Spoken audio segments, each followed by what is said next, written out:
All right, guys, quick one for the podcast, PrizePicks. So check this out. If you guys want to lock in, if you guys are doing any picks, do them with PrizePicks. I'm telling you right now, it's the easiest way to do it. It's the simplest way to do it. Literally just go right now to the App Store, download PrizePicks, put in code Bradley, going to match you up to $100. If you guys have not heard about it right now, you can 100x your money with Demons and Goblins. Basically, like certain picks that you pick, you literally like as little as $10 can turn into $1,000. But if you guys want to check it out, go to PrizePicks right now on the App Store, download the app. It's super easy on the phone. Put in code Bradley when you sign up, and basically you'll get up to $100 or whatever you deposit right now. Let's get back into this podcast. Is it rolling? If you have two guys, rolling? I'll put one on too. If you put one on. No, I can't, bro. I can't do that. Rolling with me with the wave cap on, bro. They'll go hard on me, dude. They like that. They like the spicy. Yeah, you guys. Are you guys both now canceled on YouTube? No, we're both still on YouTube. Well, I'm on YouTube. He's canceled. Yeah, kind of lame. Cancel life is good, huh? Well, our Instagrams we got wiped at the same time. Yeah, Instagram was a big one. Yeah, us and Jackson Hinkle. Yeah, we all got wiped the same day. Fresh too. Do you think they're just like they just go these accounts, get rid of them? And who's they? You really want to go there? You really want to go there? We can go there. It like. I mean, I'll dance around it. It's the same people that you caught on that pedophile stream with. Oh my God, that's not dancing around it. No, it's not dancing around it. Oh man. Just Google the head of Instagram. Damn. Adam Asari. Yeah. Yeah. God, this is gonna be tough, but it's like I gotta have this conversation. You guys, did you on this? It's so hard. Why is this a thing? Why does this have to feel like it's a thing that you can't discuss openly? Like that's what's so frustrating about it. Well, if you want your YouTube, then you can't. Tim Pool is having that problem right now. Like he wants to have certain people on, but he knows that if he talks about that, then he's gonna get demonetized like Fresh and Fit. Like they make an example. They happened to me 2 years ago. Yeah. Same thing with PBD. He wants to speak about this as well. PBD has a really successsual podcast that employs a lot of people, but it's just like he's kind of stuck. You know, if he talks about this, he's gonna not be able to employ all these people. So yeah, it's such a weird thing, man. Yeah, when I'm on other people's platforms, I'm careful. You know what I mean? I don't want to put them in weird spots, so I always kind of like just feel them out. If they're like iffy about it, I just stay away because you know, I don't want to mess anybody up. I don't want to mess anyone's platform up. Yeah, I get it. So it's kind of weird though. It's just weird that like overall, it just seems like there's, I guess, less free speech that's okayed and some that's more okay than others. That's why I love Rumble, dude. Yeah. Talk about all this stuff on Rumble, but like, yeah, on certain platforms, you can't do it, man. So, unfortunately. Raw talk on Rumble. Bro, it's like, so imagine I did that, right? Would that then they would see that content and be like, oh, then remove him here. That's possible. It's possible. It's always a risk. If it goes like super, super viral. Yeah. You know? Because this is how they get around it in America. So like in other places, right, that don't have the same free speech protection that we have with the First Amendment, the government will just send you a letter. Hey, this person is on your platform doing X, Y, Z. They don't care. But in America, what they do is you got like lobbying organizations like the ADL, Media Matters, et cetera, and they just write an article on you and they'll like lobby to the platform like, hey, are you aware that this individual is monetizing on your platform and they're putting out such and such rhetoric? And then that puts pressure on them and they're like, oh my God. So and then they'll like, you know, threaten to pull advertisers or whatever. And that's how they control social media and these platforms in the United States. Like they can't overtly do it because of First Amendment rights, but they do it through lobbying companies. And then at the end of the day, it's private companies, so they can go ahead and do what they want anyway. But they have that added layer of protection through these media organizations that are saying that they're trying to restrict hate speech or restrict any type of speech that might go against a certain agenda. Yeah. It's funny that Myron says that when he goes on other platforms, then he doesn't, like he feels it out to make sure. The one place where he feels fully unleashed, where we see like the true Myron, is on my stream. That's what Media Matters is. People are touchy about it, dude. So I'm like, I don't want to put people in weird situations. So like, I'll be like, all right, I'm just gonna, you know, how base can we get here? So, do you think it's all necessary though? Like what you guys do? Sometimes you go a little hard. Someone's got to do it. I mean, I think we opened up the Overton window a lot. Yes. Last year, we had a lot of conversations that were difficult, and now a lot of people are speaking about it. But we were the first ones to really do it on a level that big. So someone's has to do it. We were speaking about this in the car right now. Like we're really like the only ones dumb enough to really like sacrifice millions of dollars to have these conversations. So here's where it gets really interesting though. I don't agree. I don't think like you are in a sense sacrificing something, but at the same time, there's a big benefit to be had to the sacrifice. So that's like sometimes like, you know, you guys will get on certain topics or certain things, and it's like there's still a ton of money to be made when you are speaking, you know, just completely candidly and openly about stuff. And because there's a whole like I was interviewing Don Lemon, for example. I did this like in New York. You just got married to a man, right? So I have no idea. I Clown world. I have no idea. I saw the pictures. He got married to a man. He's like making fun of We Christianity. didn't talk about that, but I was talking to him about like the censorship stuff in general and on Twitter, and how Twitter is just like Elon Musk, just like it's kind of like whatever. Oh yeah. And Lit. yeah, and he feels like it should be more moderated. Of course he does. Of course. Yeah. Of course. Yeah. But it's an interesting concept because like when you say that, like, you know, we're sacrificing millions, but like, are you also not kind of just playing also into like a audience that is like really also tired of it, and they're supporting the shit out of you guys because you're doing it? Well, the thing is that your reach is significantly stifled when you tell the truth, right? So like the problem is that like big tech is run by typically liberals, and you know, I'm not going to sit here and say that conservatives don't censor as well. They definitely do. Yeah. But if you're going to look at who controls a majority of the censorship, it's absolutely the libs, right? Like, because they dominate the big tech. So at least like people say all the time, like, oh, Rumble's like a alt-right, you know, conservative platform. But guess what? Like there's liberals on there and they're not restricted in speech. So like at least like on the conservative side, they respect the First Amendment. And even though they might not agree with certain things, they at least respect your ability to say it, versus like liberals, they'll be like, oh, this is hate speech. We want to restrict it. And that's just what it is. So like it's not that there's people that don't agree and that you can't like be profitable, like being honest. 100% you can.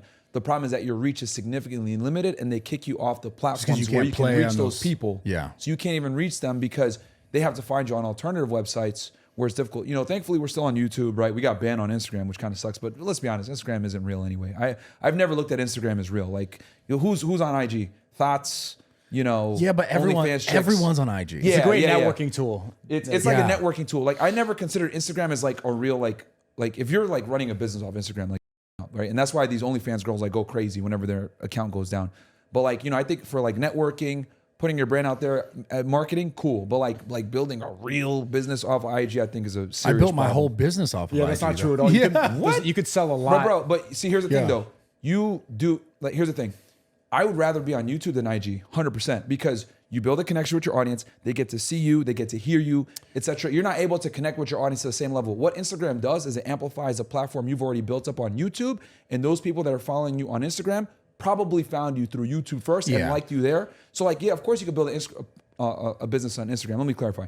You could build a business there. However, that's not your primary platform. People loved you and knew you from YouTube, and then they followed you on Instagram because you happened to be there. Brad's not just talking about building an audience connection. He's talking about selling products. Of course, and but brand deals. I'm talking. But like he built his brand and his image off of YouTube. That's true. Kind of. Instagram was a little bit an of both. accessory. I started on Instagram first. So I got really big on Instagram first, and that got me into the space of actually YouTube. I had about 600,000 followers on Instagram before I ever had a single YouTube video. Yeah. Because I made Instagram content, which is just, you know, at that time was just lifting and like doing strengths and and then I met FouseyTube. I've talked about this story, but then I started making content on YouTube because I was like, oh, this is like the natural progression of what I want to start doing and making content. Yeah. But I do agree with you. Long format content, YouTube, podcasting. That's how you get people to buy. Like if you're, because I've met so many people, right, that are like big on Instagram, but they don't have like a YouTube audience, and it's like, who really, like, people just kind of know you a little bit in snapshots, like pictures here, whatever it may be. Right. You can't build the same level of like connection and admiration and respect and trust as when you're talking to people in long form content where they get to see your life, etc. Like I've noticed that like when people trust you, they'll buy, right? For sure. So and you're able to build that connection way stronger on YouTube than any other platform. So that's why I look at Instagram as like an amplification tool for a platform that you've already built. Like you're the first guy I met that like did it the other way around, but I guarantee like most people, I mean, hell, when I found you through YouTube first. Yeah, then I saw that you're on Instagram. So I think Instagram helps, but I think it amplifies when you already have something established like on a YouTube. When it comes to immediate money, like the Nelk Boys, for example, they could put up one Instagram story for PrizePicks or something, and then they're probably making like $10,000, $20,000 each story post. It's like interaction to monetize a media like that without speaking too much and talking. For sure. So much But easier. I think the cornerstone of like creating an audience is 100% like long form video type content. Depends on the like, audience you're going for. Like if people Well, want if you're a bimbo and you're selling like sexual content on OnlyFans, then of course like Instagram's going to be like more towards your thing, and TikTok. Like I've noticed like when you look at like long form content or podcasting, it's dominated by men, right? But when you look at like short form content and like pictures or whatever it may be, it's not TikTok, Instagram, it's dominated by women because, you know, it's sexual in nature and it's, you know, instant gratification. So girls are able to go ahead and dominate these platforms. That's why they dance like bimbos and, you know, post pictures of themselves, and they're able to, you know, funnel that to OnlyFans. And I get what you're saying by, isn't there a huge demographic of people that want to be able to speak about this? And it's true, but it's like, it's much harder. It's much harder to be able to corner that audience and be able to still stay relevant through censorship. So I wouldn't recommend, if people are like interested in talking or starting getting into content creation, don't go down the route that me, Myron, Fresh went down. Like stay mainstream 100%, because like, yes, there's a demographic of people out there, but the risk that CEOs need to take in order to invest in you, or people that want to do business with you, it's a lot higher. Everyone in the board meetings is saying don't monetize and don't ever engage with these people. The amount of people that you're blackballed with. We're just like in a Twitter space coming over here. They're like, hey, why don't you interview movie directors? Like the guy who did Sound of Freedom, right? That was a movie about human trafficking in South America. I'm sure you've seen that movie. It's absolutely. like, why would these people work with, like they're incentivized to not collab with us. So you're very limited. Yeah, it definitely does affect your ability to network. I mean, the thing is that the people that you gravitate towards, like what end up happening is they'll like really love you because like you're one of the few people. And here's the thing, like we were talking about this stuff before October 7th, before like Lex Friedman and Destiny and Piers Morgan and everybody else jumped on his train and like started talking about this. We were having these discussions before, you know, like we had hosted a debate between Nick Fuentes and Destiny. We had 100,000 people watching live, right? And that was because it was such a taboo topic. Now it's like people can at least talk about it, right? Because what October 7th has basically done is it's kind of opened the floodgates for people to like be like, wait, what's going on here? Did it start here? And then they look at the history like, oh wow, this has been going on for like almost a century, like 70 to 80 plus years. So I think people are having a conversation, and you know, and then it also exposes people too. So like I was literally looking on X right before coming here, like The Rock is losing a bunch of followers right now, right? Really? And yeah, he's losing like 250K like a day or something, like some crazy number, right? And because they're pulling like his old tweets or his old IG posts about like, I was just an In-N-Out burger, this is my first time, and then find out like, no, this is not your first time, etc. And that's kind of what ends up happening when you become like an A-list celebrity. There's no way that you're going to become an A-list celebrity or be like huge without pushing certain narratives and having a certain agenda and staying away from certain topics. Like he went on the Rogan podcast, right? Dude, he couldn't give a real take on anything. Like I saw that. Rogan asked him about Palestine, Israel. He gave like clearly a publicist type answer, politically correct, and that's just the game. Like once if you have certain viewpoints, you're never gonna reach a certain level of fame, and you just got to be content with that because mainstream media simply won't platform you or put you on because you have opposing views that might be considered, you know, the word they like to use is extreme or radical a lot of the times. When do you think like this mainstream media thing, the legacy media thing, is gonna like almost completely die? It's dying now. Yeah. We're watching it die right now as we speak. I mean, I think the BBC failed where they tried to do that hit piece on Andrew and made themselves look crazy because he released the footage, etc. People aren't trusting Fox News like that anymore. Tucker left, that hurt their credibility. No one's ever really taken CNN seriously or MSNBC anyway. So like mainstream media is dying, and a lot of people get their news now from Twitter. So, you know, and then like, you know, creators now a lot of times are reporting stuff. But the thing is that these big companies will censor you or stifle your ability to speak honestly. I think X is doing a really good job in Rumble, right there at the forefront of free speech. Like they just reinstated Nick Fuentes on Twitter, who's one of the most banned guys. Huge.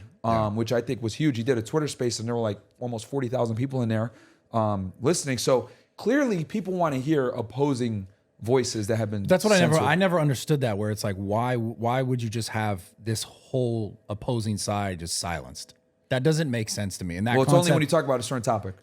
But yeah, but even beyond that topic, a lot of other things just in general just are like, oh, it's taboo, or you can't talk about this, or you can't make jokes about this. Like, I just wonder what's the purpose of that, because it almost like if you just look at it from a bird's eye view, it's like clearly something's wrong if you're. So this is what and I'm just thinking about this now. Like, there's level of baseness that you can hit, right? So like, if you criticize transgenderism, there's two genders. You're fine. That's safe. I call that like tier 3. Except on right Twitch. baseness. You'll get banned on Twitch for that. Yeah, like Twitch, you'll get banned. But like you can get away with it on YouTube. You can get away with it on X. You can get away with it on most platforms, right?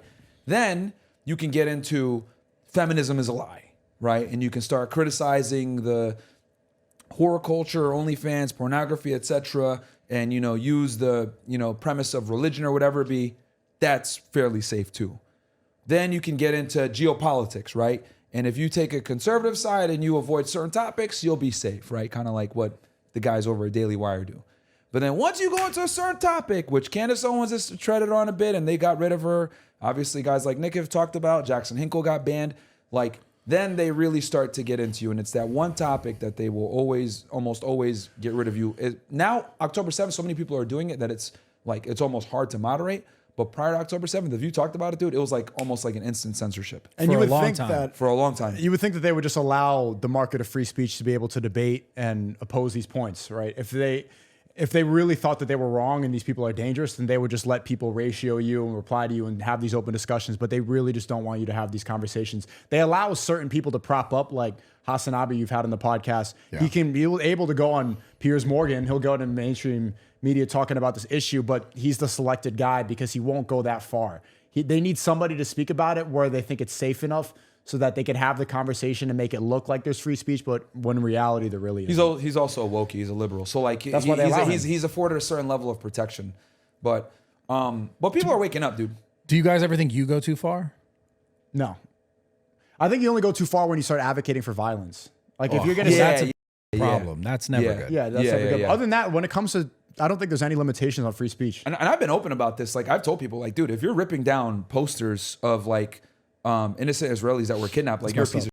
What's wrong with you? Yeah. You know what I mean? You can support, right? You could be against the genocide and still have empathy for the people that were kidnapped. Because at the end of the day, innocent people are innocent people, and there's never an acceptable parameter to condone violence against civilians ever. So when I see these people ripping down posters of the Israelis that were kidnapped, I'm like, what's wrong with y'all? Stupid. Yeah. Ridiculous.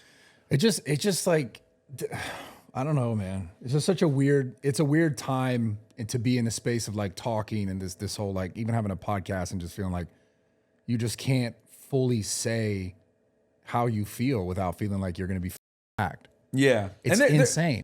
My thing is this. I'm aware of the stark differences between men and women, and I point them out. And people refer to that as hate. However, if you really listen to what I say, right, versus what detractors say about me all the time, I think women need to be protected. I think they need to be provided for. I think they need to be taken care of. And I accept that there's just inherent gender differences and we're not the same. And since we are not the same, that means that there's different treatment that needs to be given to each gender. So no one criticizes me when I say we need to protect and provide for our women, etc. But then they'll get mad at me when I say, well, women aren't leaders. It's like, well, you got to pick one. So do you want me to be a gentleman and take care of you and give you these chivalrous traits, etc., and be a gentleman? Or do you want feminism? Because if you want feminism, guess what? We're equal. We're splitting this bill down the middle. We do everything down the middle.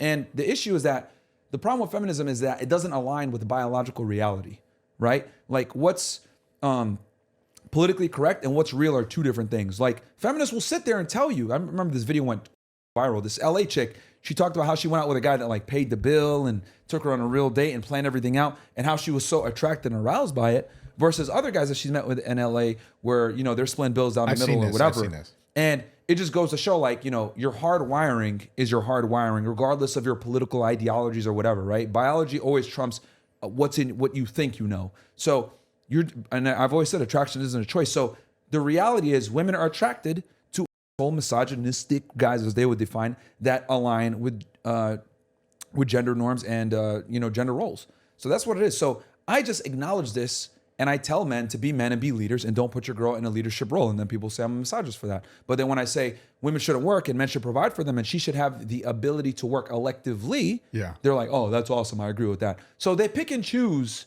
the gender roles that I talk about. That's why you think that you don't actually hate women. That's of course not, dude. If I'm over here saying like you should be willing to die for your girl and protect and provide for her, what does that mean? That means I feel like from an outside perspective, because obviously I don't watch all of your content like word for word. Of course, I could understand though why like people have this image of you because you see the clips of you being like, "Shut up, you stupid," It's clipped out of context. A lot of the time they don't show the buildup where she's like nagging and she's saying insulting things and she's interrupting and she's yelling for a lot of time because that's not what's going to go viral. You can't clip an hour of the podcast, right? So it goes all right to the buildup, right to the execution where she has to get kicked out of the podcast. But they don't see all. If they actually saw how disruptive and how rude a lot of these girls are, they'd be like, yeah, I'd probably be losing my hair too if I was these girls 7 days a week.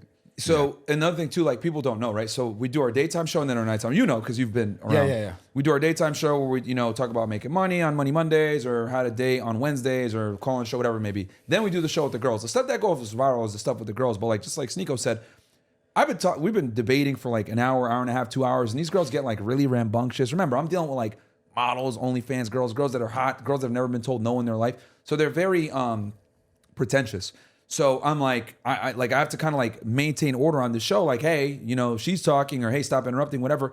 And then they get mad. But then they clip that part where I kick her out, but they don't show the hour and a half, 2 hours where we're just tolerating her. Yeah. Right. And a lot of times when I kick girls out, I ask the chat, what do y'all want? Give me a one if y'all want her gone. And it's just a bunch of ones and castle emojis. Of course. Right? I mean, the chat, they always go for drama, dude. They always go for violence. But there's a flip side to this that I've always wanted to ask you about is like, if the goal was to make women, I don't know necessarily make women look better, but like to, how you talk about this OnlyFans, all this kind of shit. It's like, why not have girls that are they less do come on ratchet? They do come on quite a bit, but that doesn't go viral. Like there's been a lot of intellectual women, like college educated. It's actually funny. A lot of the college educated, like I have a bachelor's degree. Some of them are the dumbest. Like they don't know they can't name how many countries there are. It's really sad, and that's not what gets clipped and shown around. Yeah. But I've been on a lot of shows where there's been educated panels, high IQ, stuff like that, good conversations. We had a doctor on a couple weeks ago. We had doctors, lawyers on, etc. The thing is that the stuff that gets clipped, it's always the ratchet, stupid chick that's like a 304, right? Yeah. That's a stripper or an OnlyFans girls. That would get clipped. So people think, oh, that's all the girls they bring on. No. But people don't know that like it's a panel of like 7 to 10 girls, and a bunch of them in there are smart or educated. And here's the thing: the smart girls don't argue because they know I'm telling the truth. Yeah, that's where it gets interesting because what people, if they don't watch all your content like word for word, then they just go, oh, he's just yelling at girls. Yeah, they assume that I'm just the guy that like yells at chicks all day, and that's really not it. Because like we do have some very productive conversations. It's just that the stuff that gets clipped and goes viral is like me telling a girl, shut up, or you're stupid, or you're a bimbo, or get the f out of here. But they never saw the build up. They didn't see what led to it. And they just assume that I just hate girls. But the reality is like I genuinely believe that women need to be protected. And I understand biological differences between men and women. So I understand that as a man, you got to be the leader. You got to be the protector. You got to be the provider. But, they never show that because that's not sexy and you can't clip that, right? Stoicism doesn't go viral. Like intellectual conversations are not clippable. It's going to be the funniest thing is seeing a girl's response when she gets kicked out after insulting for like an hour.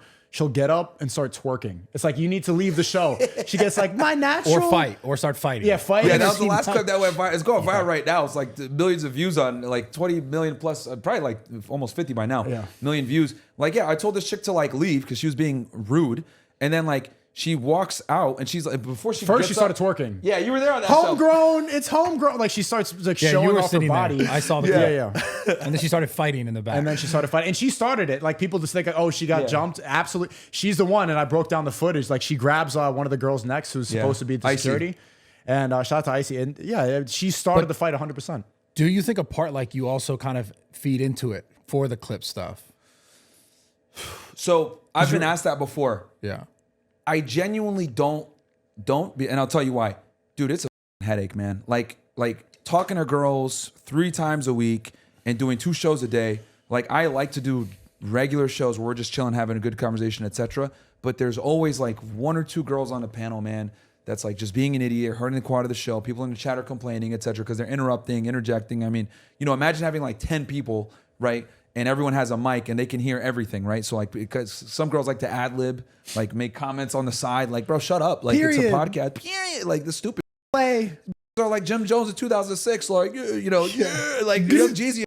Yas like, Queen. Yeah, that dumb shit. So it's like, like I gotta like kind of rule with an iron fist. So like, I guess people say, oh, you just do it for the clips or whatever. But I genuinely don't, man. We've had 3,000 girls on the show. I've only kicked out like 200. Yeah, that sounds like a lot. That's a pretty high ratio. That sounds like a crazy number. Yeah, but it's like 200's insane. It's like, but think about it, like percentage wise, that's not that much. Yeah, it just sounds like 90+%. like I got to get it from my guy, but like 90+% of the girls don't get kicked off. And you said earlier that a lot of the girls are hot, so they've never been told no. You'd be surprised, like some girls that weigh more than you that are like 270, they still have the entitlement of a hot girl now because the amount of DMs a girl gets boosting her self-esteem and making her think that she can never be wrong whatsoever. The ugliest chicks, man, have the loudest mouths. I've seen, dude. I mean, I was talking to Greg about that. How like who had it harder, men or women? And it's like obviously men. Greg. Doucette. Before, but like after I you was guys, on with him on Jubilee. Yeah, the fit guys versus the fat guys. Yeah. Yeah. Did you see that episode? I didn't watch it. I saw clips, which was pretty hilarious. It'd be good to react to on stream. What? It'd be good to react to on stream. Afterwards, there was like some of the fat guys that were being quiet, like, "Oh, well, it's okay to be fat." Blah, blah. They posted videos afterwards saying like, "Myron's homophobic, he's transphobic," and I can't believe they'd platform him, like grown men crying because Myron has a different opinion. Yeah. Did you get mad when they made fun of you though for being small? No, man. Like I was just like in my head, I was like, okay, call me small or whatever, but you're still fat. You know what I mean? So it's like in my head, I'm like, dude, I'm natural. I'm 6'3". Like, yeah, I'm not gonna be jacked like these other guys because I've never done a drug in my life, right? So, and like for me, I train more for like to be fit, and obviously I've been doing like some boxing training, so that's gonna make you cut weight, right? As when you do any type of any type of combat sport. So I wasn't pissed about it. I was just like, I just found it funny how like they were trying to deflect from the fact that like they were fat and coping for being fat. And my big problem was like, and this with these guys, because a lot of them are influencers too. I found this out like after the fact that they're like fat TikTokers, body positivity TikTokers, like a lot of these dudes. So it's like, it's almost like they're invested in like not getting their audience to like change and get in shape. And, and I get it, like, because the guys that I was with, the fitness guys that I was with, like, they're pretty clean cut, right? Like Greg was agreeing with some of the stuff that I said, but he's not going to go all the way. And you know this from being in the fitness industry too. Let's keep it 1,000, bro. A lot of these fitness industry guys are cucked. They can't say what they really want to say. Yeah. They can't be as open as they want to be because they understand that if I'm in a fitness niche, like a lot of the times, like if you're a real like popular fitness influencer, you're going to be almost split down the middle with like your followers a lot of the times, right? Yeah. Or like you're going to have a good percentage that are also female. So you can't say certain things. But like for me, I looked at it like, bro, let's just say what the fuck we say when we're in the locker room, what it really is. We don't respect fat people. We make fun of y'all. You guys are pathetic and you guys are disgusting. And you guys go ahead and push this propaganda to everyone else to keep them fat because if they get in shape, they're not going to watch you anymore. So this body positivity thing, it's all a lie. It's a scam. It's a huge scam. It's like the therapist of the fitness industry because the therapist doesn't actually want you to get better. The therapist is going to approach the client with a middle ground approach like, well, come back next week and take this medication. But you can break down why people go to therapy probably in 5 minutes. Oh, just do the thing that you know you're supposed to do. Work harder and get over it. And the name of the show is called Middle Ground. That like there's no such thing as like a middle ground when it comes to excellence. Like if you want to be the best of the best, you're gonna have to be extreme in some degree, right? And a lot of people say, oh, well, you're too radical. Well, you then. Like we're gonna do what we got to do to be successful regardless of that. That's like, where the divide is then. Yeah, but these guys are like sitting there like, oh, what is there a middle ground? We don't negotiate with terrorists. We don't negotiate with women. We don't negotiate with these weirdos. Bro, there's two genders. Like, dude, it is what it is. Like. People go ahead and sit there and say, oh, well, Myron, you're XYZ, whatever the term they want to use to like ascribe like my level of success or my mindset or whatever. But the reality is any guy that is successful with the gym, girls, making money, etc., has a similar A-type personality where we don't sit there and tolerate mediocrity. But these guys are trying to sit here and advocate for being a loser. Yeah, well, I mean, you're talking about something different. It's like you're talking about mindset, which is like, obviously someone looking a certain way has to do with what their mind is telling them what they believe is possible. Yeah. That's like a whole sickness of itself where like, how can you convince someone that they're good enough? Yeah. Because that's what it comes down to. What do you mean convince them that they're good enough? Like that conversation is like, it's greater than just like someone being fat or in shape or whatever. It's like someone feeling like I'm going to hold myself to this standard that you guys are talking about, the standard of what you hold yourself to as far as like physicality or just where you're at and what you're focused on and how you're doing it. It's like, I don't think everyone in the world just has that, genuinely. No. And that's what I talked about on the thing. I was like, they're like, well, not everyone's going to be that. I was like, fantastic. There's winners and there's losers. If you don't, want to rise up, you're a loser. And that's fine. We need you guys. We need losers, right? Because at the end of the day, and that's the other thing too, like everyone thinks that we're equal and we're all the same. No, we're not, bro. That's a bunch of we're not. Let's go. Going to the gym every day, making this money, doing what I do, and then I'm going to be equal to your family. Hell no. There are differences. Why do you think the idea of like we should all just not necessarily that we should all be unequal, or like why do you think we're trying to make this world such like a playground with bumpers everywhere? Well, when you What's lie, the purpose of that? When you lie, people buy, bro. Like if we sit there and we sell, because here's the thing: if most people are fat and obese, and we want to make money, Selling medicine, big pharma, of course, has a plan. But the thing is, if most people are fat, what are we going to do? Are we going to appeal to the people that are fit or the fat people? No, we got to appeal to the fat people and tell them it's okay to be fat. Then we're going to create industries for it. We're going to create plus size modeling. We're going to create big and tall. We're going to create plus size dresses and all this other shit. Like, bro, Weak people are easy to monetize. If they're going to buy into, if they make up some medicine that you need to get during a pandemic, then they're going to be the ones who immediately believe it. They're going to be the ones that go to therapy, take the medication. They are going to always be, they're customers that you can use forever. Like strong people are not easy to control. we're talking now about like a much different topic, which is like some people just can have it no matter how bad you want them to have it. Yeah. There's got to be like, winners and losers. But so, my thing is, I wasn't really trying to convince those factors like to change, because they're not, bro. When you have that mindset and you're stuck and you're like invested to making fat boy content, you're not going to change. But my thing is for the audience to like see the discrepancy in logic and viewing the world objectively and reality based. Because like these guys just kept making excuses for why they're fat versus I'm saying, no, you need to take accountability. You're in control of every morsel of food that goes into your mouth. And the fact that you're fat is your own problem. And here's the thing. That video, right? It's Jubilee's most viewed video right now. Most comments. And it has the most comments of any video. It has like almost 40,000 comments right now, right? And everyone in there is like talking about me. But at least I sparked the conversation. Is it really acceptable to be fat? Right. And it's going to make you go one of two ways. You're going to say, damn, this dude's spitting the truth and I am in control of my weight. Or you're going to be a fat say, oh, it's not my fault. It's I don't know. It's my feelings and I'm depressed. Which I had a do you think there's a better way to encourage people? No.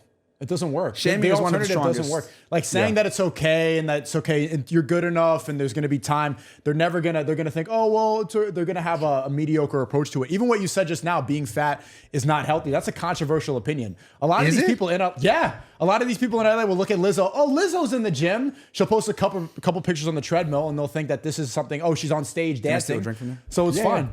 Like you holding that belief that being fat is unhealthy is very, very controversial in this space. That's crazy. Yeah, bro. Like you can't you could be fat and have a healthy blood work panel, but for how long is another question. That's because at some point the fat on the body's probably going to catch up to you. Yeah, and that's true. That is true, right? Like, because there's a bunch of fat people who say, well, I'm fine. And I'm like, yeah, but how long can you maintain that? You're 25 years old. And here's the other thing too, and I mentioned this on a Jubilee video. There's a bunch of fat influencers that recently died, like in the past year or two, like big TikTokers, etc. I can't recall their names now, but they like passed away, and they were like, making all these gluttonous videos, eating challenges. They're fat as sitting there saying, oh yeah, like, trying to like condone it. And the thing is, right, we live in a social media world. So when you have audience, like, and you're able to influence people and you have that level of like power over people, like the last thing you want to do is like lie to them and tell them that it's okay to be fat, right? As much as people want to sit there and say that I'm a misogynist, whatever the may be, at least I tell people objective reality. You're a man. You're only valued if you create resources and you take care of yourself. Like, you're not a female. You can't get by on just being pretty. You need to make money. You need to get in the gym. You need to build your mind, build up your body, and then you will go ahead and be able to walk into the world and command some respect, because that's what it comes down to. Your last name carries weight if you work to create that last name. We got people that are getting bombed right now in Gaza that can't even get access to clean water, that can't eat food or whatever, and we're over here in the United States complaining about, I'm getting cyberbullied. Ugh. Like, it's ridiculous. But that's when they relinquish their manhood too, because you said something that's also accurate, that a man is only judged based on what he provides. Yeah. That's why they end up changing their genders and saying that I'm gender fluid, is because they know intrinsically that men are only going to be valued based on what they can do. So they give up their status as a man. I am now fluid. I'm this. I'm not even a man anymore. I give up. Dude, they use these stupid like terms, like, and it's crazy to me because every time I come out to LA, I'm like more bamboozled by this you guys have out here. Like, I went to the bathroom, right? And I see a like doing her makeup. I was like, what the f-? And there's a urinal right next to her. I'm like, this is weird. I've never, ever seen that. Anything like that. Bro, I live here. Where the f was this at? This was at their studios, at the Jubilee Studios. And I've seen a couple other bathrooms like this, like all gender bathrooms. And I'm like, this is chaos. Like, we can't even separate bathrooms.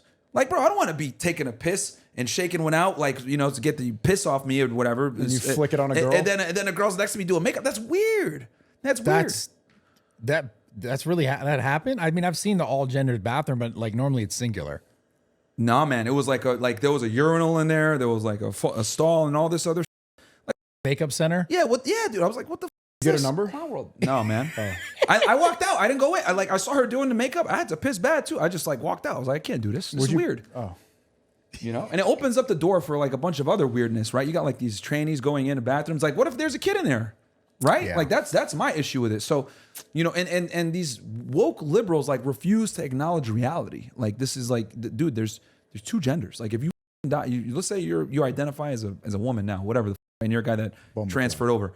When you die and they pull up your bones, right? They're gonna say that this was a male. There's like a little bit of wow where it's like, is it really necessary to be that shrewd and that sort of from, you know, the outside they can be like, he's just mean, he's disrespectful. Is it always that necessary? Because I feel like you can get the same thing done, the point across that you want to get across without being that sort of. Fair point. know? But this is what I'll say. Just like the girls on the podcast that come on and don't say anything, no one remembers you when you're nice. No one remembers you when you're politically correct. No one remembers you when you just say things in a very stoic manner. It's boring. Doesn't capture attention. People don't care. You need to have some charisma. You got to have some energy. You got to have some fire. You got to be passionate. So to me, I look at it like, I would rather tell someone you're a fat piece of quit the versus, hey man, you're a little overweight. You might want to go ahead and reconsider your food choices. What's more memorable? They're going to go to sleep thinking, damn. Yeah, maybe I am a fag. Or they're going to be like, that guy's a him, and then just go on with their fatness. You know what's crazy? The one guy that was offended the most, guess what happened after the Jubilee episode? You probably came up to him. He went to the gym. He posted a video of him on the treadmill. So like, that's the first step. Like you need to get pissed off and then you make a change. Yeah, that's fair. You're like, that's fair. And if you could hate me and get pissed off and go to the gym, I succeeded. I won. Because like now you're doing and what also you they're going to win. Then they're going to win, of course. Yeah. Of course. Because I look at it like, if I had to like, because there's a reason, think about it. So the military, right? Think about this. Do you think sergeants are sitting there saying, you know what, man, load up the AR, you know, do it nicely. You know, we're going to go ahead and shoot some targets here. No, they're saying, hey, maggot, fucking run right now. Like, why are they going ahead and taking that approach to train individuals for combat where it's life or death? When it's life or death, which is the fight against obesity, by the way, you're not going to sit here and like, you know, oh, let me make you feel better so you can go ahead and go to the gym. No. You triple chin, fat piece, breathing 3 times as much as I should be doing. Let's go. You're taking 3 breaths of oxygen for my 1? Is your life more valuable than me, fat? No. Breathing like a weirdo. Like, no, this needs to be fixed. And if I yell at them and tell them, you fat piece, you need to go to the gym, you need to lift some weights, you need to eat better, you need to get out the cheeseburgers, they're going to remember that way more than me saying, hey, maybe you want to go ahead and readjust your diet. That's why that Jubilee video got so much views. Bro, no one gives a what those other got to say on the thing. They all were commenting on me. Why? Because I was the most memorable. I was the most polarizing. Do less of the. So we don't have bad. that. Yeah, but I get you. I love it. He's riled up. No, I love it. It's true. It's true. Yeah. It's just there's a level of like, man, can you just be you're like a 12? Can you be like a 8? I'll give you 8. You know what I'm saying? Yeah. No. I'm just saying you in general. Oh, you mean in general? Oh, you don't think giving there's a message? Yeah, you don't think there's value at like doing it at 8? Because like here's my thing is like, if they're not ready to listen, they're not ready to listen no matter what the you say. And if you're extra dickhead to them, they're gonna be like, for sure, that guy. Then let them be a loser. We need winners and losers. Because like I look at it like there's 2 types of guys, right? If you have an A-type personality, whatever, it's gonna fire you up and you're gonna go anyway. But if you're like one of these like more passive, like you're gonna be like, oh, it's offensive me, I'm gonna shut down. All right, then shut down. Sit in your dark room, cry me a river, listen to some Justin Timberlake, and be a like it's fine. The guys that are going to succeed. And when I give them that kind of motivation, it's either going to inspire or make them, you know, say, oh, I'm going to go cry in a room. Go cry in a room, bro. We need losers. What's your take on it? 100%. I mean, like the most successful world leaders of all time were authoritarian. They didn't like try to dial back what was true and what was false in order to appease the people's feelings. If something needed to get done, they said, this is how it's going to be. They like ruled the nation with an iron fist.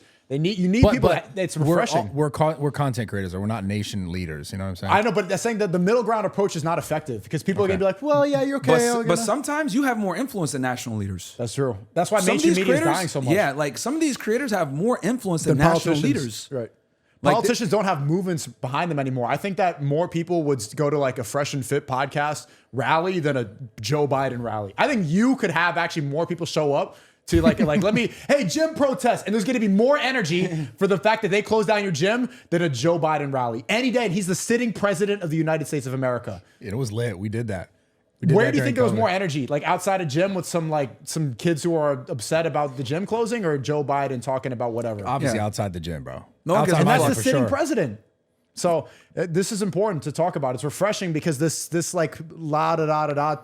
It's been going on too long. Especially in 2024, like there's certain influencers that like transcend borders and have more influence than some of these national leaders. Why do you think they shut Andrew Tate down so hard? They did like a concerted effort. We got to ban him everywhere. We got to ban him on YouTube, on Instagram, etc. We got to ban him. And the reason why is because he was able to inspire the youth into, you know, having a more distant mindset. So, and then it all comes down to control thing. It seems course. like all this stuff Yeah. boils down to just being able to like more easily control the population to do whatever you A want it to do fat, for money. weak, depressed, genderless population is much easier to manipulate and control than people who are going to the gym every day and don't care about your feelings. Women too. That's why they push feminism. So when you push feminism, right, and you tell women they're equal to men, etc. Well, okay, cool, they're equal to men, right? They can do everything that a man can do. But the reality is that women are way more susceptible and way more malleable to influence. This is why when you look at like fashion trends, when you look at advertisers, how they do their ads, etc., it's almost always appealing to women, right? Because women are the consumers. 80% of the consumer base is female. 3/4 of that is controlled by women. So who's the one spending the money? Women are. So if I'm an advertiser, am I going to go ahead and market to men who are way harder to sell to, way less agreeable, etc., or am I going to market to women? I'm going to market to women. So I'm going to go ahead and tailor my ads to women, to the weak-minded individuals, so that I can go ahead and make sales. This is why the liberal agenda, the feminist agenda has been pushed for so long, because it's easier to sell to weak-minded individuals. And if you install feminism within the population, then the woman's going to be the one leading the household. And women think emotionally by nature. There was a moment yesterday, Myron's girlfriend and I, she was in the room when we were catching the pedophiles. And this guy literally admitted to texting 12-year-old boys, and he was caught red-handed with all this information. And I was like getting in his face and getting aggressive, kind of how you were. And then Myron's girlfriend was saying like, "You're scaring him. She felt bad. You're scared." She felt a little bit of Good. compassion. We need to scare these people. So if you let the emotional mind of a woman, like, no offense, but let's be real. If you let the emotional mind of a woman have any sort of control and power, then the people that are really in control can dominate you easily. That's why we give all this money to homeless and open borders and everything else like that. Like that's what happens when like these wokies and people that are too compassionate get in office and they get power. And you know, an example of this, I always like to refer to like the Gillette commercial, right? Back in like 2019, I don't know if you remember this. Yeah, like I've seen Gillette this. released a commercial talking about toxic masculinity, etc. Like the fact that Gillette thought it was okay to release a commercial ostracizing their target base, which is men, and just on them for like 10 minutes talking about toxic masculinity, all this other stuff, goes to show who really buys and who they're advertising to, right? Could you imagine if Victoria's Secret put out an ad? Women, you need to stop making false accusation. You need to stop being hoes. You know, we're going to go ahead and burn our bras, and you guys need to do better and stop being fat. Victoria's Secret will be out of business tomorrow. But they went ahead and felt okay with targeting men, on men. Gillette did this. Obviously, they lost a bunch of money doing it.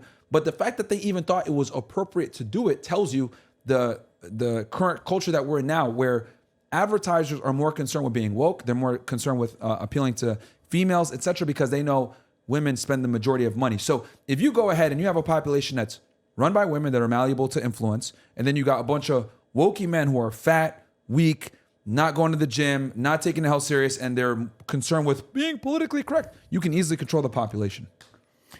Is there a middle ground, or that's impossible? No, middle ground is never going to work.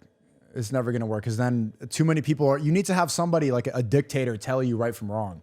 Like democracy doesn't work. Men have to register under selective service, right? As a man in the United States, if you don't register for selective service, you can go to jail, you get fines, you don't get federal aid if you want to go to college, etc. Women don't have to register for selective service. And then This is to go to the military. yeah. Yeah. Right. You have to. Yeah, you have to. go. Yeah, when you turn 18 as a guy, you have to. We're all. I'm sure you did it too. You might not remember, but like, Yeah. you have to register for selective service. Otherwise, you're not going to get federal aid if you want to go to college. You Yeah. can't get a federal job. It's going to you up. You're going to get fines, potentially go to jail, right, for selective service. And then on top of that, I think if a woman does get a full vote, she either has to have military service, some kind of government service, etc. She has to have some skin in the game, be a real estate property owner, something. But the problem is that when you have a bunch of people voting that don't have skin in the game, that don't serve in the military, that don't have any public service, that don't understand how the government works, etc., what ends up happening is they put idiots like Biden in because they don't understand how the real world works. 70% of women, American women, voted for Joe Biden. And I think like over half of them regret it. 3 years later, Over half of them are what? regret like their decision. Where do you see those stats at? I just made it up. Oh, okay. No. It's real. It's real. I'm sure I saw that, but it's true. 70% of American women did vote for Joe Biden. Yeah, most women vote Democrat. That's just the reality. The black community, minorities, and women typically vote Democrat. That's just They're been always like, we're historically going to do the case. stuff for you. And they never do it. But you're right. You pointed it out. It's all about control. So I think if you see anything pushed by the mainstream narrative, just think that they don't actually care about you. They don't want you to succeed. They don't want you to become a winner because then you're going to challenge the status quo. They want you to be controllable forever. So if you see it pushed by any like major politicians, if you see it pushed by the mainstream media, always immediately think this is a lie. Well, it was interesting when I was interviewing Don. I remember we had, and this will probably come out probably next week because the academics probably come out first. But Don Jr.? No, Don Lemon. Oh, and okay. one of the questions I asked him, which was so interesting, was like we were talking about the whole COVID thing, and we were talking about how he believed that the government was trying to protect people and help people. Right. No, that's. And I asked him, I was like, do you really think like they care about people? Like, do you think they really are trying to protect people? And what do you say? He danced around it like a politician. Yeah, right? well, yeah. No, he said yes, essentially. He said in moments like that, he does think so. Well, they knew they were lying from the jump. Well, dude. They knew it was experimental. They knew that it wasn't deadly, and they just wanted to keep us inside. Well, that's what I was trying to ask him. He kept saying, well, the information we had at the time said this. And I'm like, well, that's not true. There was a ton of other information that just wasn't being allowed. And I knew that as a creator, where like if I got said deleted anything, for that. Yeah, if you talked about COVID in 2020, bro, they were would gone. immediately stifle your video. They put the little banner underneath, like saying COVID you're getting shadow misinformation. banned. It's like your chance of losing your channel, everything. Yeah. So just the fact that was happening, it was like that wasn't true. And we kept trying to have this conversation with him. Me and the boys were on the pod, and it was like obviously he's from the other perspective because he was on CNN at the time talking about you do this or you should be ashamed of yourself and all that. And then it's just like. It's interesting trying to go back and forth on that because it's just the same circle where it's like, well, this is what we knew at the time. It's like, well, you're just going in circles about something that wasn't true. Like we also knew other you're avoiding, like the ivermectin stuff. It's like, oh, it's a horse, it's for cattle. It's like this has been used in people forever, and there's tons of evidence. But now we're just gonna pretend like this is the only thing. They don't care about your health. I mean, that's why when they had Joe Rogan go on CNN, they color corrected his face to look like a goblin to make him look like because he was pushing ivermectin. They don't care. And Don Lemon's a complete pawn. Like, let's be real. The reason that he got married and he had this giant ceremony for his gay marriage is because they're trying to disrespect Christianity. They know that something like Christianity is going to make you feel stronger. It's going to not make you listen. If you have strong Christians in a country, they're not going to believe in all the propaganda. They're going to believe in what's in the Bible. They're going to believe what's in the church and what they're hearing from there. They took a picture, Don Lemon, who got married in front of the church, wearing the suits, and that's one of the biggest acts of blasphemy. He's disrespecting a traditional ceremony, which is marriage, which should be between a man and a woman. I don't think anybody gay shouldn't be getting married in the United States. Absolutely not. I think like they should not be allowed the religious ceremony that men and women enjoy with the confinements of their religion, whether it's Islam, Christianity, whatever. All the Abrahamic religions don't believe in homosexuality. The same way that siblings shouldn't get married, or like a mother and a son shouldn't get married. Like gay people should. I think they should have the ability to go ahead and do civil unions so that they can go ahead and get some of the tax benefits and some of the protections afforded through. But aren't you marriage. guys both like gay, low-key? On Saturdays, yeah. Yeah, I got it. Because they got the you guys don't see that the pictures. Yeah. I could address that here in a second, right? For all the low IQ idiots. But like in general, like I don't like homosexuals shouldn't be allowed to marry religiously. You guys got so mad. Dude, I don't get mad. He got mad. You didn't get that mad. He got mad. No. I was just thinking about how to hit back, but I'm like, you're joking. I'm around. I know. Yeah, just like I got to play a little bit of the devil's advocate. Of course, to stay on YouTube. Of course. Yeah, we're here. So like I don't think they should be able to get married within the confinements of like a religious ceremony. However, I think they should be able to do it through the state and get the legal protections that they seek. I also don't know if I don't think they should be able to adopt children either. I don't think it's healthy for a child to see two moms or two dads. That just kind of sets things up in a very weird predicament. And I don't think children should be exposed to that. I think children should be exposed to a nuclear family where you see a father, you see a mother, you see that healthy polarity and gender differences and gender roles. And I think that like sets children up because the nuclear family is the backbone of society. But to go to your question with the gay thing, yeah, dude. So like they circulate these pictures, right? Of like me in college with my teammates, right? And if you look at the pictures, right, like one of them, I'm like in bed, right? And one of my buddies' name is Eric. He's like on top of me, hugging me, right? Dude, that was on a training trip back in like 2011, 2012, where I went to college in Boston, Northeastern University. In the spring, like it's cold as hell, can't roll in the water there, so you have to come. We went down to Florida. We were like in Bradenton or Cocoa Beach or something like that down here, and we practiced at like 4 or 5 o'clock in the morning. As you know, from us doing this podcast at freaking 11:30 at night. Yeah. I'm not a morning guy, never been. So it was always hard for me to like wake up, like to train early. Like This is a real It's Meek Mill answer right now. Division I athlete, yeah. So like, what was that you said? I said this is a real Meek Mill answer right now. Yeah, well, here I'm gonna I'll get to good. You know, part they here. say that about bodybuilders too. Like they're insecure with their masculinity, so they lift so Little much gay, to, little to gay. cover up the gay with muscles. You know, it is what it is. So like I'm in my room sleeping, and they barge in, right, and they turn the lights on like this and wake up, practice. It was always hard for me to wake up. So he jumps on me to wake me up, and that's why I'm like half asleep like this, and they snap a picture. But that's like the context. But like they never talk about that. Like, oh look, you're in bed with another brother. Barged into my hotel room and they jumped in there and woke my ass up because we had early morning practice. But when you put things in context, right, they understand. And like anyone that's an athlete or in the military or like around your bros, dude, they do stupid all the time. It's like funny, Yeah, right? it's normal, but, bro. Yeah, but like people say, oh, Myron, you're gay. It's like, no, bro, I was Division I athlete. People around, they do stupid horseplay, whatever it is. It's like, and I could tell when guys like never went to college, never played a sport, never had a real brotherhood, because you always make funny gay jokes. It is what it is, but people are stupid. I noticed they did that to discredit a lot of the other base people right now. That happened to Jake. It happened to Nick. They'll just say that because it deflects. Like when we were in a Twitter space with Nick, they had like an actual gay politician. This guy, George Santos, gets in and he's saying, well, aren't you this? Aren't you that? It's like he's trying to talk about one of the most important issues right now and they just deflect. And it's just like, now we're having a trivial conversation. They did it to Kevin Samuels, recipes to him before he died, saying that he was gay. Like what they'll do is if they know that your arguments are ironclad, they'll go ahead and try to make like a deflection argument, like you were just saying, like, oh, you're gay. But okay, let's assume I was gay. If I was actually gay and you guys were going ahead, and because these are the same woke people, by the way, that like attack, that like say, oh, Which is funny. Now it gets really funny. Yeah, see? Yeah, go see for where I'm it. going? Yeah. Like a lot of these people that say that I'm gay, like they tend to lean more left. They tend to be like, oh, well, everyone's accepted, etc. Let's say I was really gay. Well, you're homophobic. Now what are you gonna do? Oh, but the reason why they feel comfortable to call me gay is because they know I'm not. If I was actually gay and they called me gay, that would be a problem. They'd probably get canceled. They'd be called homophobic, etc. But they feel comfortable calling me gay because they know I'm not. And it also proves that deep down, everybody knows that it's something disgusting. It actually proves that they know that this is wrong. They pretend to be inclusive about this, but if they're going to use it as an insult to discredit somebody, are you really as inclusive as you say? Because who's the people that call me gay the most? It's my haters, it's females, it's women, like, and they tend to be more, I'm accepting of everyone. We champion all races, we champion all genders, we champion all sexualities. But then they'll go ahead and sit there and call me gay. But the only reason they feel comfortable to do that is because they know that I'm not. Yeah, the mental backflips are funny though. Yeah, it's crazy, It is right? funny. So that's what they do whenever you get to a certain point and you piss people off, is they'll go ahead and attack your sexuality. And that's fine. They can have those pictures out there. They're on my Facebook public because I'm not ashamed of those pictures. Like people around and do stupid shit, kiss me on the cheek and shit. That's not gay. Like if you go to any Middle Eastern country, Sudan, Dubai, whatever it may be, Egypt, etc., it's actually very common to kiss a guy on the cheek when you meet. It's very common. Italian culture, a lot of cultures practice that. They go, oh, you're gay. All right, bro. What about your allegations, Sneako? What about my allegations? You're gay, Allison. You're gay. Bro, it's the same thing. It's the same answer. It's just like the dumbest thing. I'm just trolling you. I just like trolling you, bro. Oh, Brad. Yeah, they just like to deflect, dude. Like that's what it is. Whenever you're over target, they're gonna go ahead and do some bullshit. Oh my god. Bro. They'll do some bullshit to attack your credibility, and that's like one of the big ones is like to call you gay when they know you're not. Slam, yeah. Yeah. Yo, it's funny, dude. I know you well enough now. I know when you get uncomfortable. Yeah. Did that make you uncomfortable? Or you just want to fire at me or what? I love it. Okay, fair. So you've been doing more, like you guys been doing more boxing, MMA training?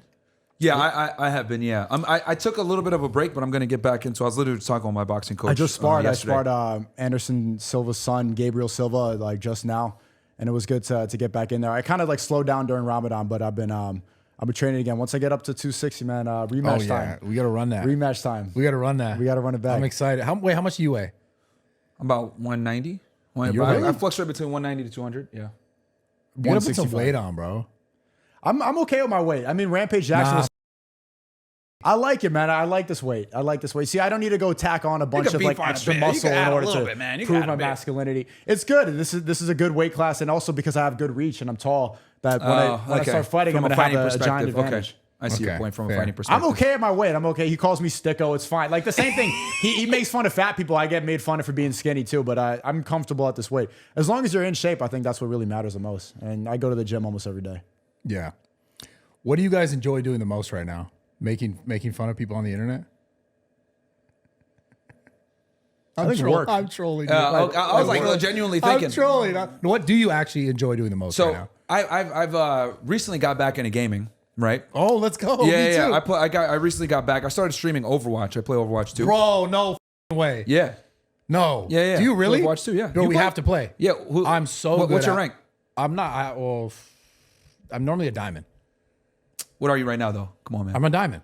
Really? Right now, you can pull the thing up. You're a diamond? Yeah. Who do you mean? Moira. She got buffed. Okay. All right. What's funny? Why She's is one that of the easier funny? healers. She 'Cause you plays. watch She me play? plays. Grown man, bro. She plays too. What is this something? What you don't Grown play any? man. Nah, I don't game. I got work to do. See, I'm not gay, so I don't game. Well, I guess I'm gay because I game, dude. No, I play Gaming. I play Gaming. for healer. I play Ana Zen.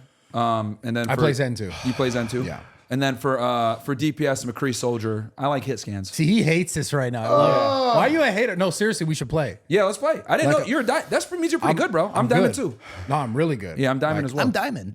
Yo, I thought you were gonna say like hater. you're platinum or I'm some shit. I was gonna say you scrub. You PC? PC, Playing yeah, Okay, PC, yeah. I just learned like mouse and keyboard and playing PC, and I was able to. Dude, yeah, let's. Dude, I didn't know. Sounds like you feel like kind of like left out a little bit. No, you guys have fun with your sparkly diamonds, man. I hope you guys have a. Well, let me tell you why I mentioned this. jolly I old time. wasn't gonna just talk Overwatch, but Okay. the reason why. So I recently got back into gaming, right? And all right, blurt this out again, bro. The gaming community is filled, and the reason why. Here we go. Bro, so I stopped I quit gaming in like 2016, 2017 with Overwatch 1, right? I reached GM level, by the way, too, with playing Damn. Overwatch. Back in it, yeah. Well, on console. Wow. So not the same. Okay. Peasant class, right? Yeah, But the point, but then, right? Like you can still kind of talk whatever. You get banned here and there. But like, bro, I come back to gaming in late 2023, 2024. It's completely. I'm over here saying, certain things. Right. Trash. Let's destroy these. You're you're trash. All this, and they're literally. Whole podcast is gonna be censored, bro. This is like my one opportunity to be on YouTube. Well, I'm just saying what I would say when Yeah, I play. yeah. Bro, I'm getting com banned. Dude, I'm on like my fourth Sylvie, account. you taking notes? Okay. Dude, I'm on like my fourth account right now. I literally have to use a Chinese alt account to play right now. Why don't you just cool it a little bit? Just chill a I little. can't. Just chill a little. I can't, bro. do I it, gotta man. talk. I gotta let them know they're garbage. I I gotta gotta let them know the- they're garbage, in certain ways that are like a little more, chill. I can't, bro. Like I gotta stream on Rumble because I can't do it on YouTube. I'd be raging. Like, bro, I lose my. Like my chick plays next to me. She sees me. Bro, it's every other word. Is when this he's bad? gaming. Is Every this other bad? word is So a she slur. plays next to me, right? She's on her account playing. Wait, what do you play? Lucio. Oh, she's lit. That's Yeah, dope. yeah. Okay. She's a bronze. She trash though. Oh, But she's getting. trash, sorry. Yeah, she's working on it. She's getting better. Like I literally forced her to play. Like she. So she's playing next to me, right? Because we have both our computers right there. So she has her mic on, right? Because she's communicating with her team and I'm playing. They can hear me screaming on my game, saying, "You guys are trash." Blah blah. Her account got banned. Like they reported her account got banned. I got like 3 accounts banned. It's like, bro, they gaming. What happened to being able to go in a lobby and be like, Oh I my can't do it no God. more. I can't say what I want to say anymore. It's pissing me Bro, off. it's crazy. Bro, I love making racial jokes. Those Call of Duty days were insane. Bro, fantastic. Oh my God. Bro, I hear them like breathe on a mic. I'm like, your nostrils are big. You're probably like, I can't do that no more. I can't do it anymore. It sucks. Yo, this is so funny to me on so many levels. Bro, he said he was gonna go easy in the car. Like we said we're not gonna go too hard, but here we go. Yeah, I can't. I don't even play if I don't play with people. Really? Yeah, I won't play because I'll lose my mind. Do you rage? Yeah, play? bro. But I don't like. I won't Do you play. mute your mic?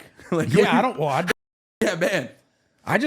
You know what? I maybe I'm old enough now. I'm just like, This is the one thing I think men are stupid about. It's like we turn on a game to like relax and de-stress, and then Oh you my end up God. having to No, I mute your can't do mic it. because you're screaming so much at your TV. I don't mute my mic anymore. Isn't I it say, you guys relaxing? need to hear this word. You guys are garbage, you scrubs. Well, bro, it's just a game. And I'm like, what do you mean it's just a game? It is just a It's game. not a game, you inferior triple chin piece of probably fast right now. Stomach hanging on the keyboard, you suck. Get the out of my fucking lobby, you scrub. And they're like, well, you're so toxic. Shut up. And they're like, oh, man, I'm reporting you. Report me then. Report me. yo, I really hope he doesn't get a heart attack quicker than the fat people that he Report roasts. me. Like, and then they his mass blood report me levels next must day. be- Next day, do my account. And sorry, you've been suspended for XYZ. I'm suspended right now. Sometimes I pray for your health as much as I pray for the fatties, bro. Like Until May 18th, bro. They banned me for a month on my main Honestly, account. I admire the passion. I really admire the passion. he's gonna pop Genuinely. a vein in his forehead, bro. Like I think for my gamer tags Captain Teabag, so they banned me for that too. Ooh, inappropriate username. Oh, that's a cool username. Harassment. Yeah, but Teabag's that's a mainstay in video Yeah, games. I You know. know? I've had They it since shouldn't like ban you for that. 2006. Like the point I'm trying to make is video gaming has even become. That's my point. that is true. It's You used to be sad. able to be toxic and there was no problem. Yeah. Now you can't be toxic anymore. But why? Like, why did that become the thing? Why did that become the norm? Why is it just like Because we all people have to be like think. sensitive? I don't think cyberbullying is real. But there's been like a massive push. I don't know if you noticed. It's like because I used to play like Halo 2 back in the day, semi-pro. Like I love that. Oh my god! I'm you played fun. MLG settings? I'm nasty, bro. Yeah, Really? yeah. We should play that shit sometime. Halo 2? Yeah, on, like, Did LAN you or play whatever. against like pros? Nerds. I don't Oh, know yeah, you about. I trash. don't know about. I What? played against the bet you I played against Walsh. I played against the Let's best. do a wager. Huh? Let's do a wager match. You want to play one-on-one? 1-on-1 wager. Okay. match. Do you know the one-on-one settings? Pro settings? I don't even. Come what on, this- man. Warlock. I don't give a fuck. Carbines starting. Whatever you want. Let's do a Okay. wager match. All right, we'll do it. I'm We'll do dead it. serious. I'll smoke you, man. No, We're gonna use Xbox controllers, right? that's fine. Yeah, that's what I played on. All right, you gonna lose, bro. Bro, you You're have. gonna get four shot. Do you know how to double shot? Dude, I will destroy you. Okay. No, I'm not playing. Okay. I'm really a gamer for real. You gonna get cooked, man. Nah, it's gonna be good. But yeah, so like, but back then, right? You used to be able to talk, roast people, whatever it may be. You might get banned for a day, but it wasn't that serious. But now, like, there's been like an explosion, like cyberbullying, and like over the past like 10, 15 years, whatever, I've noticed in gaming, like they ban you for talking. I think that's crazy.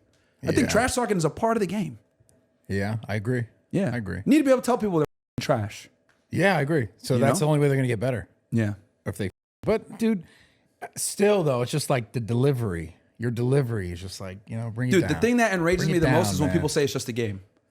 I'm like, Yeah, then why play it? yeah, like in my head, I'm like, so wait, let me get this straight. You turned on your computer to have fun? No, stop. It is fun. It is I'm fun. not here to have fun. I'm here to win. I'm here to destroy. I'm here to win. No, I'm here. Yeah, I'm here to destroy. Yeah, and I'm I- not just trying to beat them. I'm trying to destroy them so I can talk to your garbage. Your mom's. Your dad wears panties on Thursdays. Oh, You God. probably touched a kid. You Dude. suck. Get the out of my lobby. You're not gonna beat the misogynist allegations, man. Yeah, it is what it is. It is what it is, man. Oh, it's even better when I see girls come on. Oh, it's lit. No, we already know what that's like. Why are you not in the kitchen making a sandwich for a man who's superior to you? It's fun. You know what's funny about it? The whole thing that's so interesting is like, Girl gamers suck though. yeah, well, but back in the day, it's funny because all the stuff you're saying is like 100% of people were saying. 10 And years now- ago, 5 years Yeah, ago. 10 years ago. 10 years ago, 100% of people were saying all the same things. But what the changed? It was the narrative and it was advertisers. See, advertisers don't want to sponsor things that go against their brand, and so they have to sell a certain thing. And that's why guys like Nick Mercs, for example, he's not allowed at events. He's not allowed at Call of Duty events, even though he's one of the biggest people in the game, because he said, hey, maybe keep out that degeneracy from the schools. They didn't even say Yeah. anything that controversial compared to Damn, what he's they saying. banned him for that? He Yeah. said, like, keep Yeah. the gays out of the He schools. had a skin. He had a skin in Call of Duty. And they revoked it. They took the skin out Wow. because of him saying that. Well, a lot of these companies are like super woke. Like Blizzard, super woke. Every single gaming Activision, company like all is. these video game companies are super woke now. But like, I understand that and I hear that and I know that that's true. My question is like, what is the like? Do people think that they're just gonna protect and coddle everyone? Like, is that Well, gaming became something to sedate you. So Yeah. it became, they're starting to target the same people who Super get inclusive triggered. now. Like I remember, like if a girl played video games, like she would have to face like crazy ridicule and getting made jokes on her. Now, dude, there's a lot of female gamers that like stream and everything else like that. There's a lot of like gay dudes that stream or whatever. So like gaming has become way more inclusive. So like since it's become way more inclusive and they want to keep the base huge, they penalize guys like me that like pretend it's 2005 and keep talking. Yeah. You're not a gamer? No. Jesus Christ. No. This is good. You're really his night I've up. never seen him write so many notes before. He's like cool right now. Oh my God. Sorry, Sylvie. You're good? All right, guys. Quick and runs for the podcast. BetterHelp. Check this out. I've talked about this before. This podcast is sponsored by BetterHelp. If you guys have thought about therapy or talk therapy or any version of that, check out BetterHelp. It's a super simple way for you to get some sort of advice that can be outside of your norm, like your circle or your friends or your family, to get some unbiased advice or input on the kind of what you're going through, or just someone to kind of soundboard to get some new thoughts so that you can kind of work through whatever you're trying to work through. If you don't have someone else, that you feel like you want to talk to about, or is going to give you real unbiased advice or real unbiased sort of conversation that's going to help you figure out whatever you're going through. So give it a shot. BetterHelp.com. That's betterhelp.com/raw talk to get 10% off your first month right now. Let's get back into this podcast. All right, you got that. Let's talk about the guy you caught, Herschel Weingrod. So you caught a big Hollywood director. So we did the Vitaly stream yesterday, and we got Myron really could take credit for that. He got somebody arrested, but you did the day before. We were watching that. I think we were watching that live. No, I think 2 days before. No, 2 days before. You caught a famous Hollywood director, and his name is Herschel Weingrod. And you see, after you caught him, and people started to see that he directed Kindergarten Cop and Space Jam, all these things. The media. This is the most interesting thing. The media made a big push about like, oh, he's a philanthropist. Look at his career. Oh, he's a billionaire. All this stuff, like trying to put out a massive wave of articles making him look good. As soon as what you said came out, as soon as you guys exposed him for being a diddler. But congrats, I'm glad you did that. But I think it points out a pattern. Like if you look at the early life of these people, man, it's just not a coincidence. Yeah, bro. What did you think? How did you? How did you feel afterwards? I'm actually It curious. felt weird. The whole thing felt weird. Because, like, I mean, I don't know how you guys set it up, but obviously Vitaly has, like, the whole team who's, like, they're, like, sending these messages. And I talked about this on the Mommy Daddy pod earlier. I talked about this on the Full Send pod a little bit. I shout out Vitaly and all of them because, obviously, he's the reason why I was there. He's doing it. So, shout out to Vitaly for doing this and putting himself out there like that. 100%. Yep. I literally just showed up and they had it all set up. We pulled up in a van and we just thought it was just a random dude. Like any dude that we were finding that is like, you're just reading the messages and you're like, oh, he knows that she's this age, and all right, let's go get him. And then It's Harvey Weinstein. I don't know. I mean, I don't understand why anyone would ever want that. Because it's all about power and control. They want ultimate power over everybody. And so the most vulnerable and weak people are kids. Cool. That was insane. But it's like I sit here and I'm like, I've read about all this. Yeah. It's frustrating because like, Can't talk about it, bro. I would love to say, yes. Yeah. Look at this. You literally can't have these conversations only on X and Rumble, bro. If you put that on YouTube, what we just talked about, video's going down. Yeah, channel's going down. I think channel's going down, genuinely. So put it behind a paywall, bro. So dialing it back a little bit, right? Yeah. These ideas of like the world, what's going on, how crazy it is, power, control, right? All these ideas, which is like an inevitable in human nature. My question is, Why? Why? But also, if it wasn't how it is now, right? Whoever's in power and control, they, or you want to call them, right? You get me, right? It's like, if it's not they, if it's not them, at some point, it just ends up being someone else. So like my question is in like human nature, in like power and control, right? You, for example, got done talking about like how you're super hyper competitive, even in video games, and you should be able to say this, the fat people lose the weight, you fat, whatever. It's like, I get it. Those are always going to tend to be the people that get to the top, that stay at the top, right? That are not going to want to give up the top. So it's like, if it's not whoever it is now, whoever it is next or next or next, doesn't the same stuff just start to happen anyways? That's a good point. I mean, you're right, bro. Whoever's in power is going to ensure that not only they hold power, but people that have their same worldview are going to hold power. So that, you know, there's a saying like, you know, power, absolute power corrupts, right? And it is what it is. That's just kind of how it goes. Because I think this is a human nature. Like we could sit here all day and say, you know, it would be like this, or it could be like this, or this could be a better world if it was like, you know, more reciprocal, more synergy, and not like, oh, I have more power, so I'm just gonna take advantage of all of it. But the reality is like human nature is baked into that, where it's like that's not how humans operate. Yeah. Like if I don't you have had a problem with them having power. I don't have an issue with that. My problem is if you call it out, that's when you get silenced. You get what I'm saying? Like I don't have a problem with certain people having. I don't care. Control whatever infrastructures you want to control. But my issue is your ability to be able to call it out, especially when you live in the United States where it's a free speech country. Yeah. If it's Australia or one of these other countries where like they don't really have free speech like that, the UK, fine, it is what it is. But like in the United States where it's the First Amendment, where you should be able to have free speech, that's where I draw issues. I have an issue with that. I think that there should be people, the elected officials, should believe in things that we can agree on that are right from wrong and good for bad. if they don't believe in heaven and hell, and that if they don't believe in an afterlife, then they probably don't have a moral compass that I think is good for the rest of the world. So you should have people that are in charge that know right from wrong, and a lot of them don't. And also, they can't have dual allegiance to other countries, and that's the other problem too. Is that like a lot of these, people that are in these positions of power, they have dual allegiance, and a lot of the times, this dual allegiance puts us in a precarious situation geopolitically.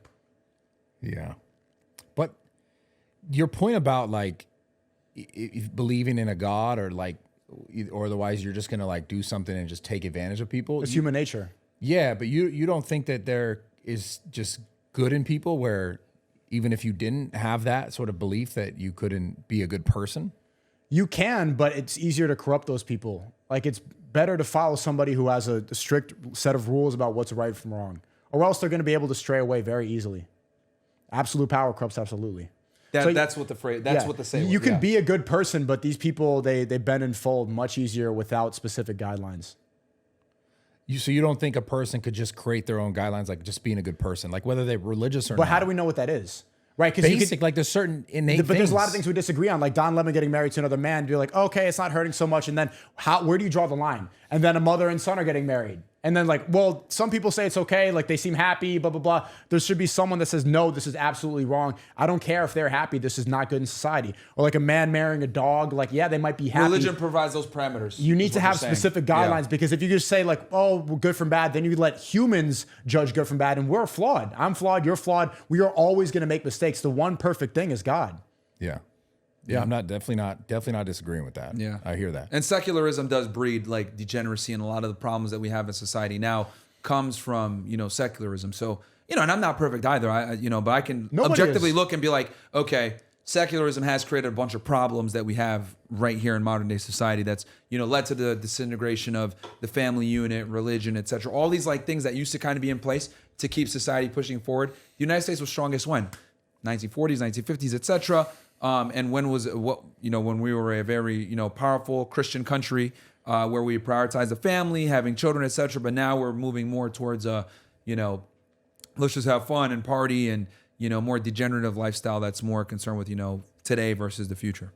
Yeah, but do you guys ever feel that some of the stuff you say you ever hypocritical about your own actions? Yeah, of course, man. Like nobody is ever going to be perfect. I get that criticism all the time because I'm Muslim and it's like, oh, well, we saw you in like afterwards I saw in the UFC party, like after the last event, like there was Sugar Sean was hosting a thing. Like, should I have been there? Probably not. Like I probably should. But like the temptation is strong. Like he just want to fight. All my friends are there. All these influencers in there. Like I want to go. But it does that. I didn't post that video, by the way. No, I know you didn't. But like people will criticize me so much for that. You get these people attack like, look at him here. I know you didn't post it, but it's like, of course we're going to be hypocritical. But that I think is, I actually think that's one of the dumbest criticisms I see from non-believers or the people that think like, oh, just be a good person. It's like to look at a human as an example of good and evil is such a dumb idea because we are all susceptible to be corrupted. We are never going to be perfect. And to think that any human is ever going to be perfect is a very silly way to operate. Like you can only look at the Most High as an example. Yeah, I think I've never I grew up Muslim. I never claimed to be super religious or anything like that. But I acknowledge that like I think religion solves a lot of problems. Obviously it's a great buffer to stay away from stupid. But when I dispense my advice, a lot of times I dispense it in a way where it's to deal with the now, right? Like, unfortunately, we don't live in 1950s America anymore where girls are going to be virgins and, one income can support a household. We live in a very modernized world where things have changed drastically between men and women. And we live in a secular world now. So, like, if you're a guy that's super religious, etc., and you want to find your dutiful wife that's going to be a virgin, well, you're more than likely not going to find that. Or worse yet, you find a girl that's a Decepticon. She's going to tell you she is, or she's going to say that, like, try to create, sell you purity, and you're not able to distinguish because you're not experienced with women, right? So I kind of tell guys, hey, this is a new normal that you have to operate in, unfortunately. Yes, it doesn't align with religious scripture, whether it's Islam, Christianity, or Judaism. However, this is going to set you up to be able to deal with the new normal in the best way so that you're operating from a risk mitigation standpoint. Of course, no one's impervious to it. You're always going to deal with some type of risk. But at least if we can mitigate the risk as much as possible, I think that's the best way forward. So guys just don't get destroyed by the divorce courts and the family courts that we have nowadays, which are set up for guys to lose. The simp culture. Yeah. Why do you think? I think you guys have captured an amazing audience. But why do you think you guys get the resistance that you do? To listen to what you actually have to say. What, the haters? Yeah, I mean, you call them haters, call them whatever you want, because obviously, like, I think it comes down to the clip culture where they just see a snippet and then they go, "This guy, he hates women." Yeah, yeah. I mean, that's a part of it. Obviously, people on the left are going to disagree with a multitude of things that we say, right? Because people would look at us as like far right, right? Would you say? Yeah, they'd consider us probably far right, especially with the other views. So they're gonna have a point of contention with like, you're a misogynist, blah blah blah, all this other stupid. But we resonate with a lot of people, and I think there is like, Trump winning in 2016 proved that most Americans have their heads on straight and they can see what's going on. I mean, most Americans don't trust the government. Most Americans think that COVID was a scam. And a lot of people are waking up, right? Thanks to social media and the ability to be able to put other information out there that isn't necessarily pushed by mainstream narratives. People are able to kind of like look at both sides and come to their own conclusion. A lot of times people tend to err on the side that's more virtuous, the side that's more realistic, and the side that's more true, which tends to be more conservative a lot of the time. So I think that helps us. But then, of course, if the clips, people being super woke, there's still a huge amount of people. I don't think the woke. resistance, a lot of it is real. It never manifests in real life. I never see haters come up to me in real life. I think it's easy to go and people are incentivized to make us look bad. Like, it's really easy to go and like, especially if you're speaking this provocatively and you don't really care about, mending to people's feelings, then you're an easy target. So I think it's natural, but I never see it in real life. And I think the perfect example is Donald Trump. Every time I go to a UFC event, the whole place is an uproar. And he was like, online, the most hated man in the world in 2015. You see him today, everybody's clapping, everybody's excited to see him. Same thing. Do you think I've never had anyone say anything negative to me? Like, never any haters. Every time I see somebody in public, it's really positive and people are happy. I think it's just the nature of social media, because what drives engagement is not something that's positive. If someone says, "I love your work," get somebody like, I guess 3 likes. If they say, "Well, this, that, but," then people start to way more engage. engagement. Like, the internet is incentivizing you to say something negative so you can have the back and forth. There's YouTubers out there that have made like 50 plus videos on us, like talking. Like, there's way more of a market share talking about Fresh Fit or Sneako or any of these guys that tend to lean right. There's way more money to be made and way more clicks from attacking it versus like agreeing with it, right? So, Is there though? Yes. Yeah, dude. But yeah, you get then way you more just want engagement them for to- hating. Because if you say something positive, "Oh, you're glazing, you're dick riding, you're a fanboy," they're just gonna go and shut you down. By saying something negative, you draw the attention to yourself instead of onto the person And then that's speaking the also truth. like reaction content is like really popular. So like a lot of YouTubers are reaction channels, right? Let's be honest, like they're not necessarily original. They just react to name shit them. all day. Don't name them. So no, I'm not gonna name, but that's like a bunch of YouTubers. So like, what are you gonna be able to do? Oh, okay. So who's easy to criticize? People that tend to be way more like, I guess you could say extreme or whatever. Yeah. But people that tend to lean way more one side are easier to criticize. Because like you can go ahead and like use your fake morality to say, "Well, I'm objective and this is extreme." So it allows them to like just farm content off you all day. Like, there's a bunch of YouTubers that have literally made a bunch of money just off of like talking about Fresh Fit, taking our stuff out of context, making us seem crazy. And that's what it is. Like, when you make long form content, you do like podcasting or whatever, and you talk about sensitive, taboo topics, it's very easy to take a minute of that, make it look crazy, spin a certain narrative, and then go ahead and just like engagement form that off of a bunch of people that are And gonna it's not agree just the with you. people on the left. Like, it happens. We get it all the time from the Haram police. That's the Muslim community. They are not. If they say something good, like, "Hey, you're doing good work. You're spreading the message of this." If we ever slip up, or if like I play music in the beginning of a stream, they'd be like, "That's this," and then they bring the criticism. Or if you gamble. Yeah, or something, anything like that. Yeah, I bet they're gonna go and they're gonna get more engagement. Yeah. So is there? I mean, obviously, there's no exact right way to do any of this stuff. But have you guys gotten better, or have you gotten any sort of, I don't know, like, have you gotten less hate or more hate in the last year on Twitter? Twitter is a lot of love, which is good. Because Twitter is like, if you're woke, you're gonna get kind of roasted on there. But so then again, funny. there's like factions in Twitter. Like, I there's a love woke Twitter. side, there's like black Twitter, there's woke Twitter, there's conservative Twitter, there's white Twitter. Like, there's a whole bunch of different things. So Twitter's just a battle all the time. It's like, yeah. So I would say, there's always going to be hate because, like, like all it takes is one clip to go viral, and then I just get you're gonna, because when a clip goes viral, it gets exposed to people that don't like you, don't know you, etc., and they'll look at it like, "What the hell? This guy's crazy." So a lot of times they'll be negative, but what ends up happening is it's interesting because like you'll go viral, and they'll be like, "Let me look into this guy a little bit more," and they're like, "Oh, damn, you guys provide info on this, you guys provide info on that, how to make money, how to get girls, how to invest in real That's estate." how I found Myron. Was from a hate video.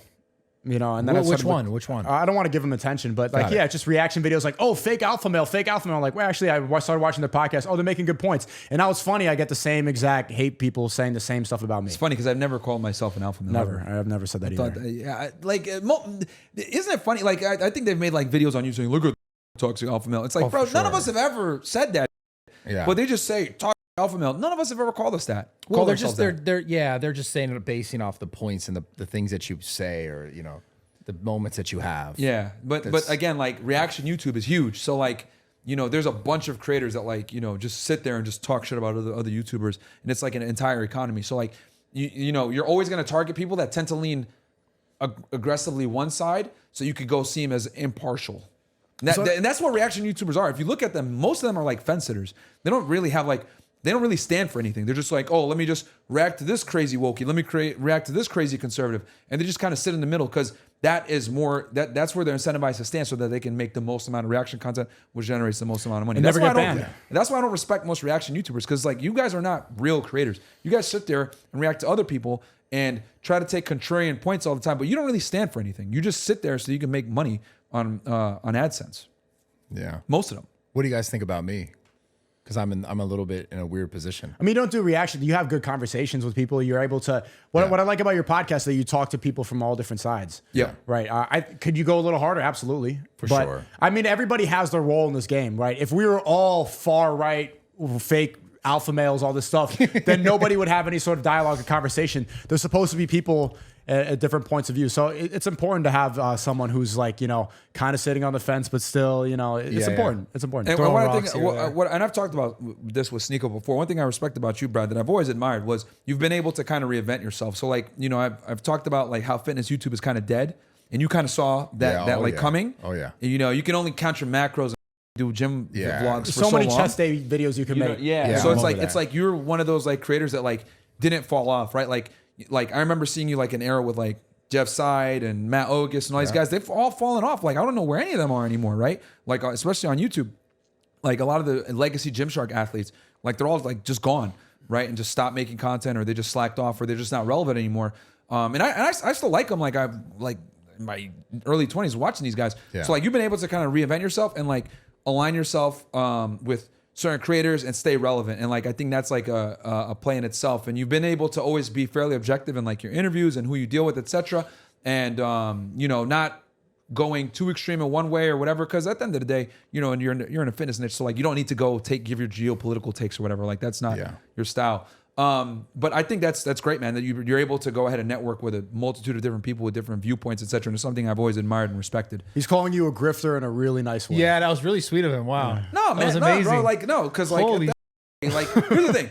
I'm not gonna someone, right, like that that has good business acumen, because like we might dip, because we agree on a lot of things, right? We talk offline and everything else like that. But I respect the fact that like you're willing to have conversations with people that have opposing views, because I do that too. Like I'm willing to have conversations with like Zionists or people that have different viewpoints than I do, or feminists, or whatever. We bring them on the show and have these discussions, and you do it as well, which I think is like very admirable. So, and you've been able to be relevant for a very long time, for the better part of like over a decade, dude. Yeah. So it's yourself on the fucking back, because most people don't last that long on social media. Yeah, no, I appreciate that. I do. I wish, I don't know. I wish you specifically, I wish you weren't canceled from YouTube, because I think you have a lot like to offer. I think sometimes it's a little bit sort of, you know what's interesting? Aggressive. The reasons they cancel them are not banned offenses anymore. They reverse all the misinformation policies that I was banned So for. now, can you apply to come back? I did. They rejected it. I actually reapplied last week, and they rejected Do you think that comes down to the things you're saying, or like just the fact that you've aligned yourself with another company that's like trying to basically compete? No, regardless, I don't think they'd let me back in. They don't need me.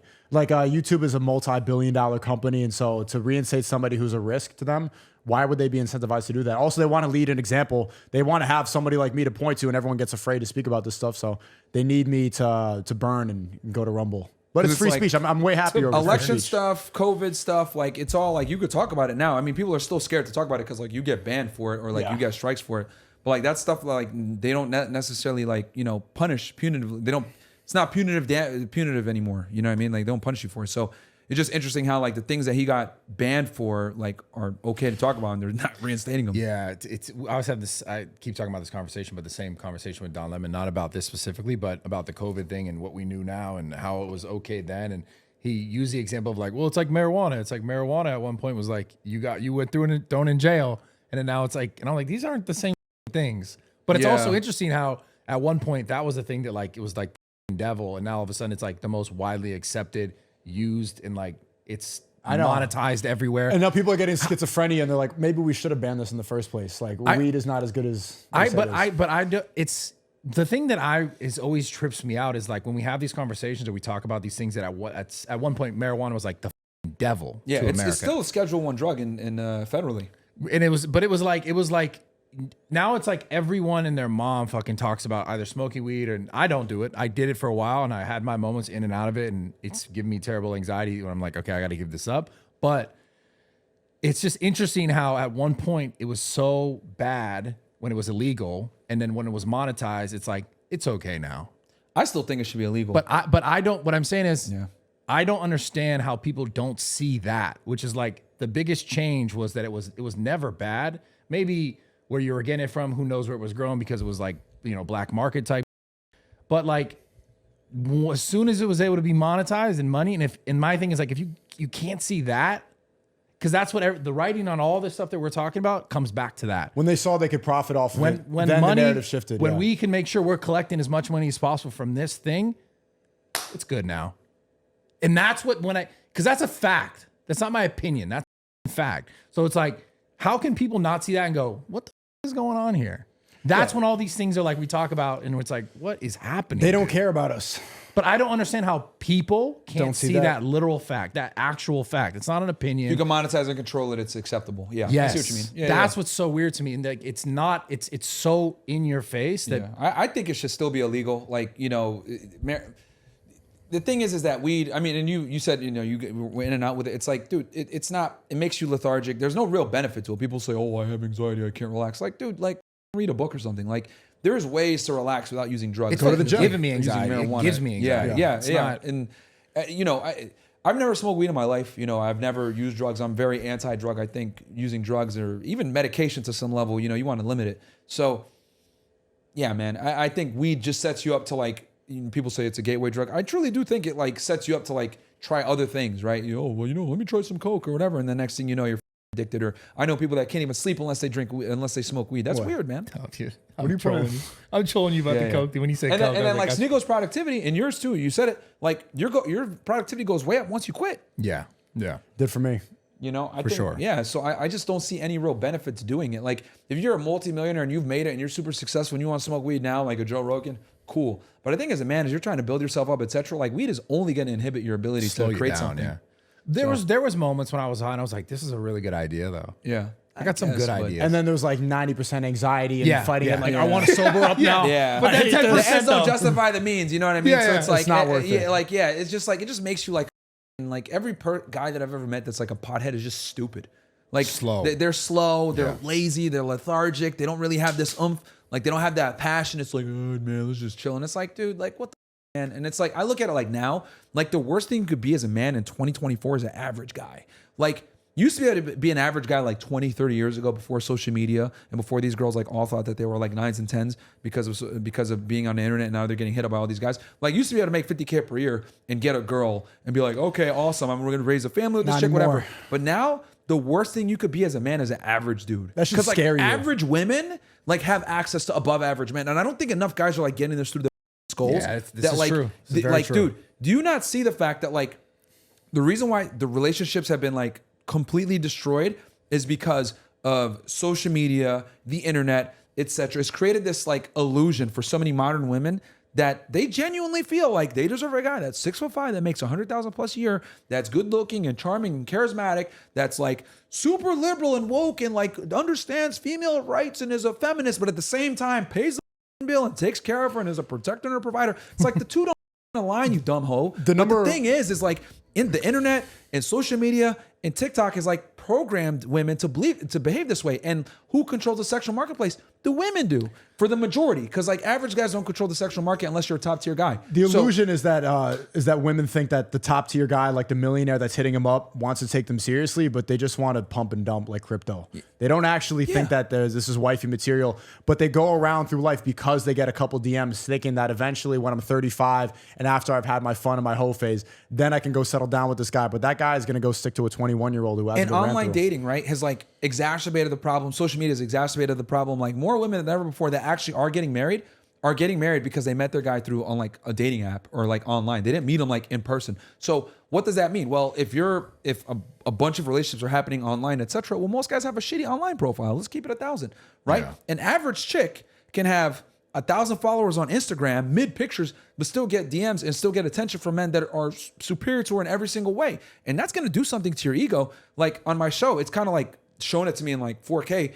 Like you get average girls coming in and like, what do you want in a guy? And they're like listing out things of a top 1%er. And they think the crazy part is I'm like, what percentage of men do you think actually meet these requirements? They think idea. Like 50%, 30%. Well, all the guys I know meet these requirements. Yeah, that's because you're around successful guys because you're an attractive girl, but like that's not the majority of men. So like I think in today's day and age, to bring this all back full circle, in today's day and age as a man, the worst thing you can do is be average. Being average maybe 20 years ago was okay. Maybe in the 1950s it was okay when you can sustain on one income.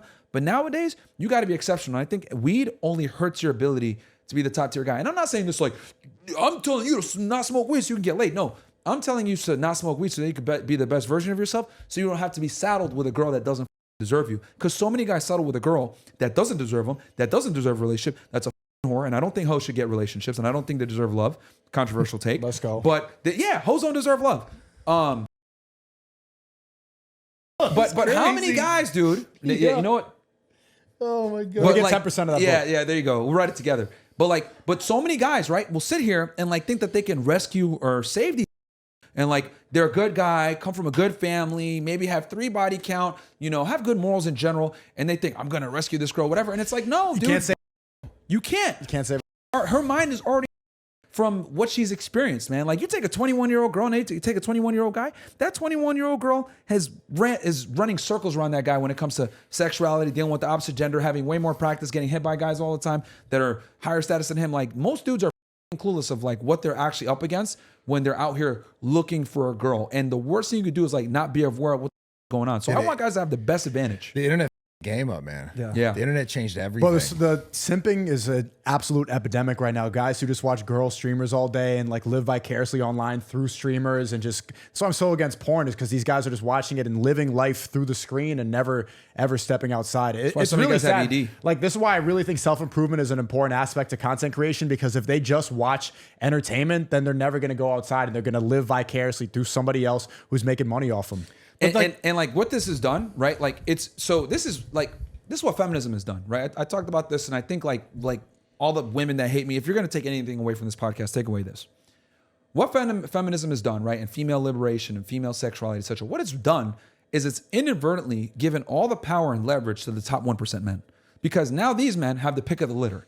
Because what they can do now is they can sell the dream to some girls, commit to some other girls, and like just kind of rope them along, because the guys at the top are having all the girls. All the girls are chasing these dudes. So they're in a position where they could pick who they want to have sex with, pick who they want to give relationships to, and kind of just play the field. And what happens is these women get poisoned to think, this is the caliber of guy that I deserve. I've went on a date with him. I've these kind of guys before. How many girls NBA players and think, I deserve a celebrity? But what they don't realize is, yeah, you're attractive enough to fuck these guys, but are you attractive enough to keep these guys? They don't want to put a ring on it. Them is no. Most of you hoes don't deserve a good guy. You don't deserve a good guy at all. But they think they do because they them. And what women always do is they conflate getting sex with getting a relationship, and the two are completely different. Girls don't get that. Like we have a sex only zone and a relationship zone. Just like girls like put guys in a friend zone and then a fuck zone. Same thing. We just put girls in a whore zone. Bars. Some real. But like women don't get that. So like if there's a woman here watching right now that's probably pissed off at me, take that piece of advice. Are you with the guy that you're talking to right now, whoever he is? Are you in the relationship zone? Are you in the sex only zone? Is he selling you a dream or not? And girls can't distinguish the two. It's really difficult for them to do it. What they don't understand is they think that the misogynists they yell about so much hate women, when in reality, we love women more than the feminists that yell so much, because we actually want to protect them. We want to keep them in their female state. We want to make sure that they're in control of their emotions. They have a guy that they're going to love that's going to be able to guide them, because if women are controlled by their emotions, which they absolutely are, they're never going to make decisions that make sense for their own greater good. And this is why, like, if you look at any religion or any civilization, really, why were they all patriarchies? Why were fathers and brothers so involved in the mating process for women? Because they know that if you leave a girl to her own devices, who's she going to pick? She's going to pick the bad boy. The guy that's an asshole. She's going to pick the guy that is going to give her sexual arousal in the time being, but might not be a good suitor long term. So, like, this is why brothers and fathers, etc., arranged marriages were such a thing, because they know if you leave women to their own devices, they're going to end up single or make themselves whores. Like, how many girls are here in LA or in major cities fucking just riding the cock carousel complaining about men? I can't find a guy. Where'd all the good guys go, etc.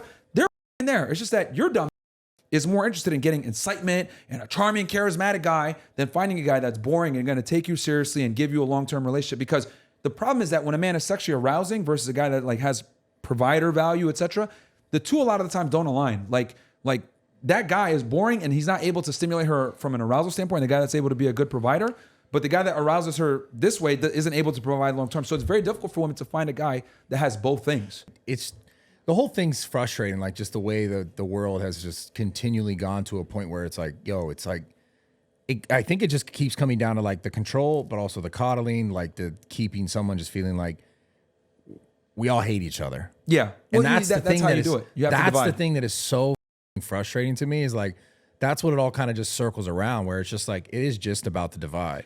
Yeah, I mean, I'll give you an example, right? So, like, they got to distract people. So, like, you know, when Rome was falling, what did they do? They had, like, the best spectacles, right, in the Colosseum to keep people entertained, to distract them from what's really going on. I'll give you an example.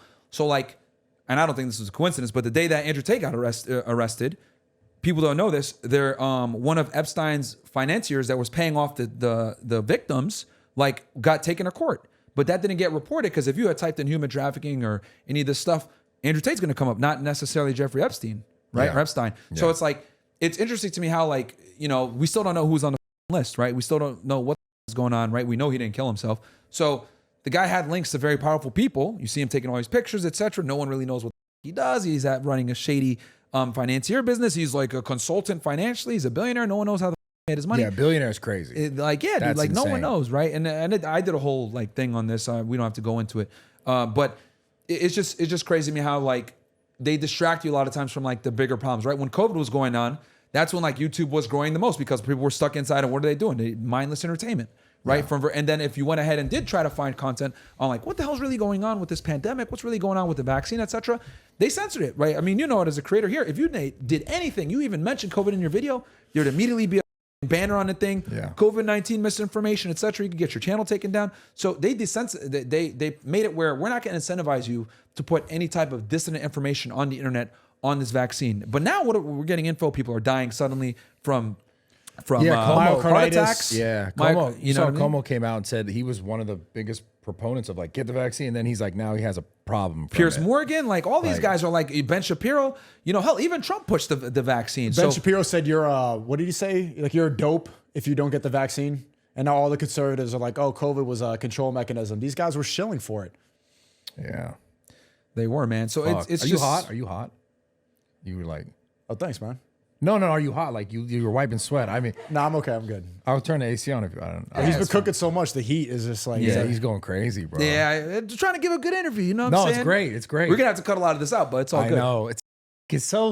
I hate Bro, it. put it on your website or Put it something on X. exclusive, bro. Put it, yeah. You can put this whole podcast on X. Yeah, dude. But that's the thing. First like, X pod. but I put it. I have pods on X already. But if it's not even about that. It's like I put it on X, then they're just like, oh.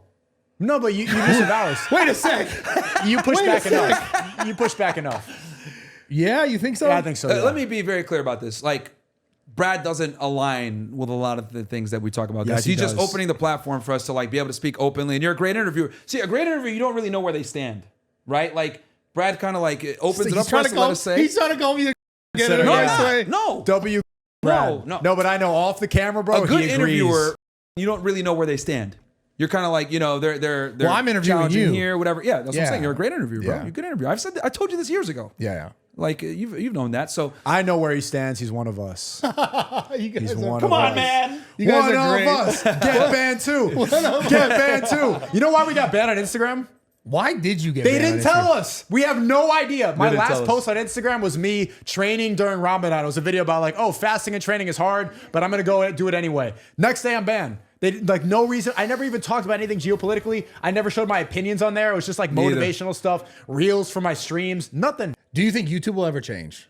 No, I don't think so. They don't have to. They're a multi-billion-dollar company. They're international. If you look at the battles that Rumble's going through right now, I talk to the CEO, Chris, almost every day. He's always in some lawsuit. He has to go to court here. Who's suing him? Well, he's suing Google, and then like they try to get him off the App Store, and then they file some like they Brazil. had him testify. Shut down in Russia, shut down in Saudi, shut down in Brazil. He's always fighting something. Like there's always so many battles. Free speech is one of the hardest things to uphold if you're a CEO. So I do respect that guy quite a bit. YouTube is never going to change. Look, they make the most amount of money from the ad-friendly content, which is like Mr. Beast videos where they have trannies dancing around, or they have like kids videos where they're jumping into pools. Like they're never going to switch back because why would they? They're making so much money. It's not about truth. It's about money.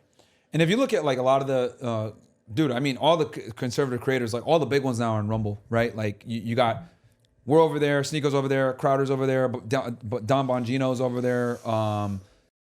Who else? The Nug Pod's over there now too. Nug Pod's over there. Like Barstool. Yeah, they started posting on Barstool's Rumble. I over saw there. full Barstool's over there. I know predict that. Rogan's gonna go over there at some point. You know what I mean? Yeah, dude. Like I feel like Rogan really stretched the. Fuentes is over there. Like you can't, and you can only find him What on did Rogan Rumble do? or an X. I feel like Rogan really stretched that side on Spotify. Like Spotify, aren't they? They're pretty like They're liberal. free speech for the most part, yeah. Yeah, but they would side more liberal, no? Like overall as a company. Depends on what you talk about. Yeah, it's interesting though. It seems like he really. It's not really liberal and conservative anymore. It's really like allegiance to one country and allegiance to another country. That's really what it is. Like the political parties are not divided by like simple things like taxes and Republican, Democrat. It's really about one singular issue. You think it all boils down to that? Yes. Yeah, Damn. yeah. The rest is just like When it comes to social media, at least, it's 100% that. Yeah. Now And- you can talk about it a bit more, but bro, prior to certain date, no, Fuck, man. hell no. And if you do have it, you got to have opposing factions. You can't just like, there's got to be pushback if you're even going to do it. That's why if you look at Pierce and Lex and all that, when they have that discussion, it's always a debate. Never just one guy talking about it without opposition. if you agree, they're gonna cut you out. 100%. Man.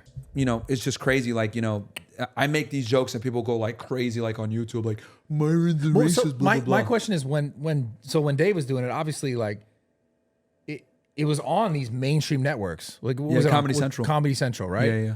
At that time, were they never like, oh, what's this? They were just like The climate fuck it? was completely different back then. Yeah. You were able to say a lot more than you could say now. Like the whole culture has shifted completely. I mean, look at now. Like Chappelle went, like he put a special on Netflix, and the Netflix Yeah. employees They wanted him boycotted gone. it. Like they literally like They quit. like Netflix was like wanting to when he made Sticks and Stones, which I don't even think was that offensive.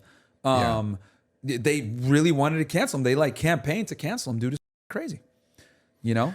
But that's just what it is. Like, and here's the thing: comedians, a lot of the times when they make the jokes that they make, that's their political views. A lot of times too, when they say certain things, like because the thing is that you're able jokes and comedy is a way to kind of get the truth out there without like putting it on yourself. Yeah, putting it on yourself, and you're able to kind of have like some plausible deniability, right? Like comedians are able to go to an edge, Right. where regular political commentators might not be able to, which is why like, and they're coming after that. That's why like, you know, and I'm glad they did this pushback.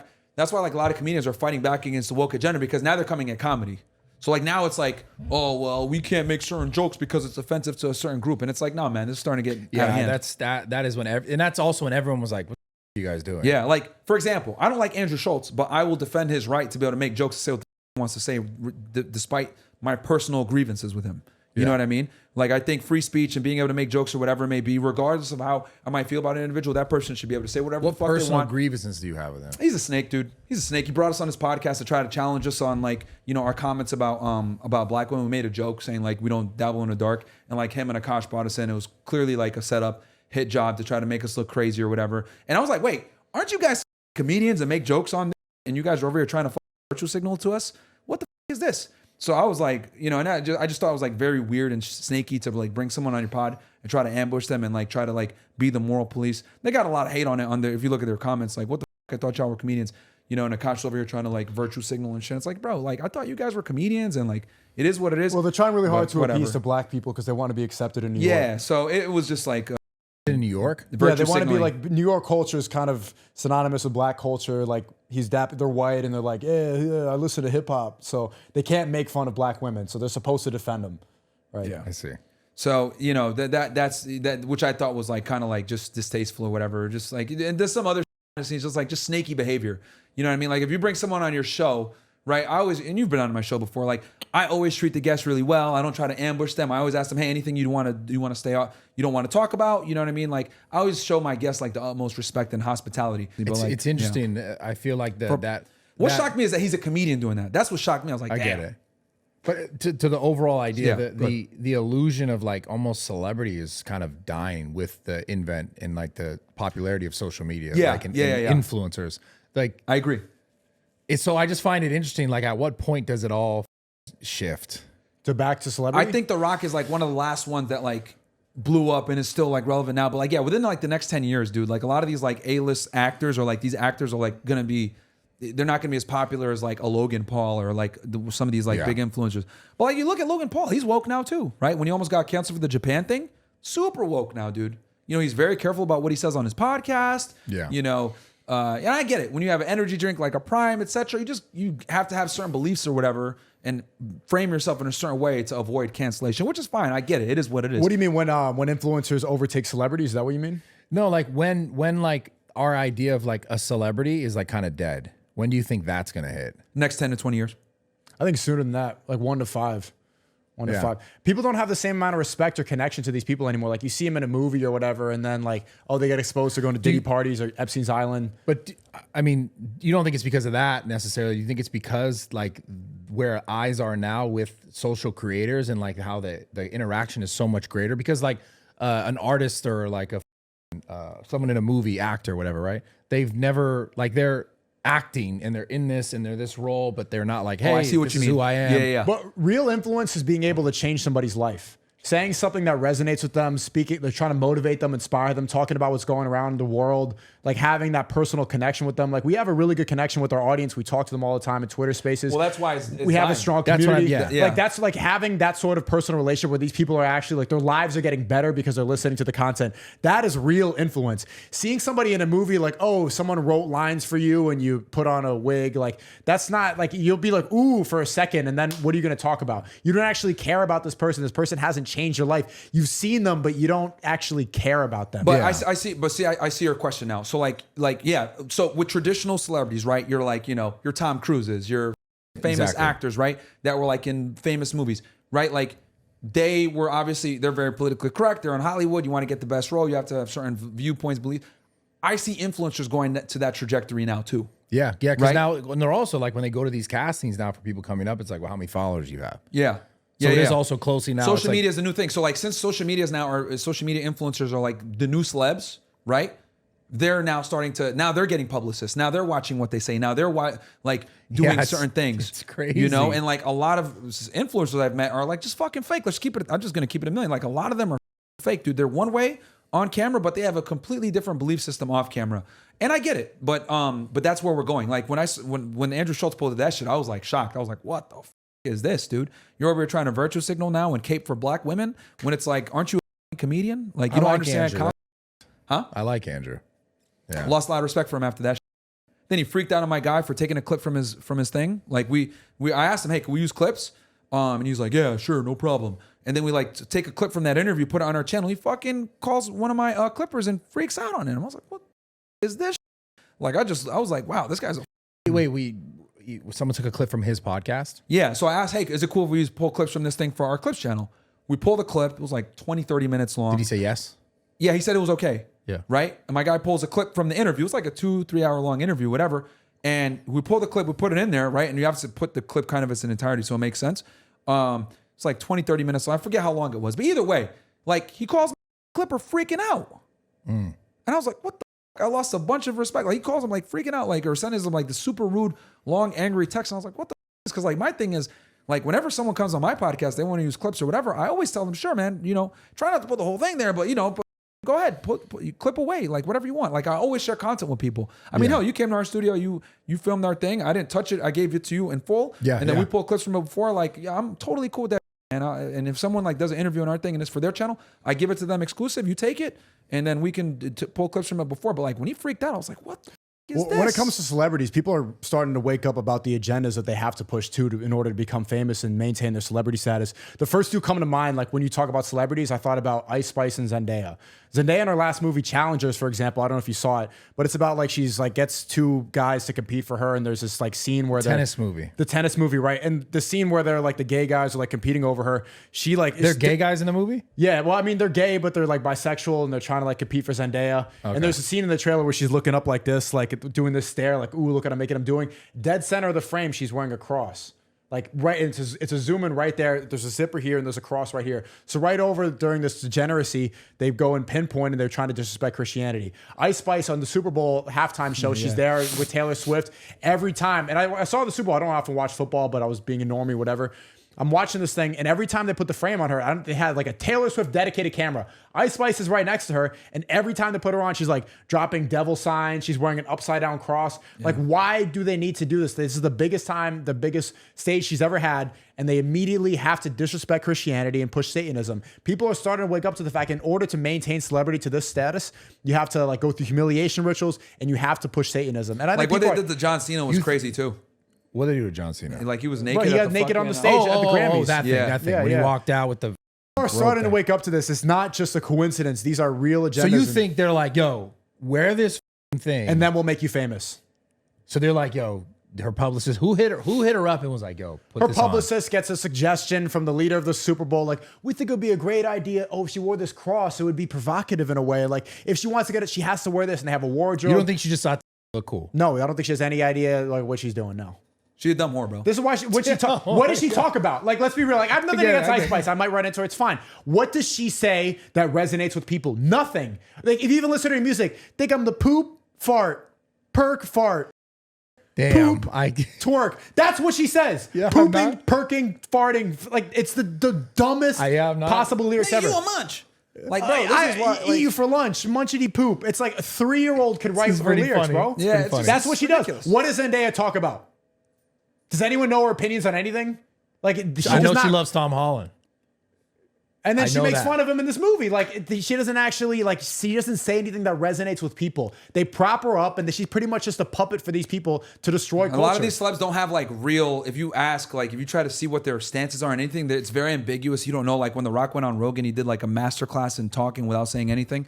Like, that's just what it is. So, like, anyway, you know, just to finish off on the whole situation, like I just was shocked when that happened. And then when I saw how he treated Steiny, I was like, yeah, now you guys are seeing like the real side of this guy. So, and that's with a lot of celebs, bro. Like, you know, people are just snakes in the industry, unfortunately. Like, and it's, to me, it's like, and I've learned this now from being in it from like, you know, for almost 4 years now. Like I came from a law enforcement background. You've only been in this for 4 years? Yeah. They're pretty new, huh? We start our first podcast. Wait, I kind of remember that now. Yeah, we started our first podcast October 24th, 2020. And then now we're in May, post-COVID, like, and now we're in May. And when I started the podcast, I was still working for the government, right? So for your audience that might not know, I was special agent Homeland for many years. I worked for Homeland from 2010 to 2020.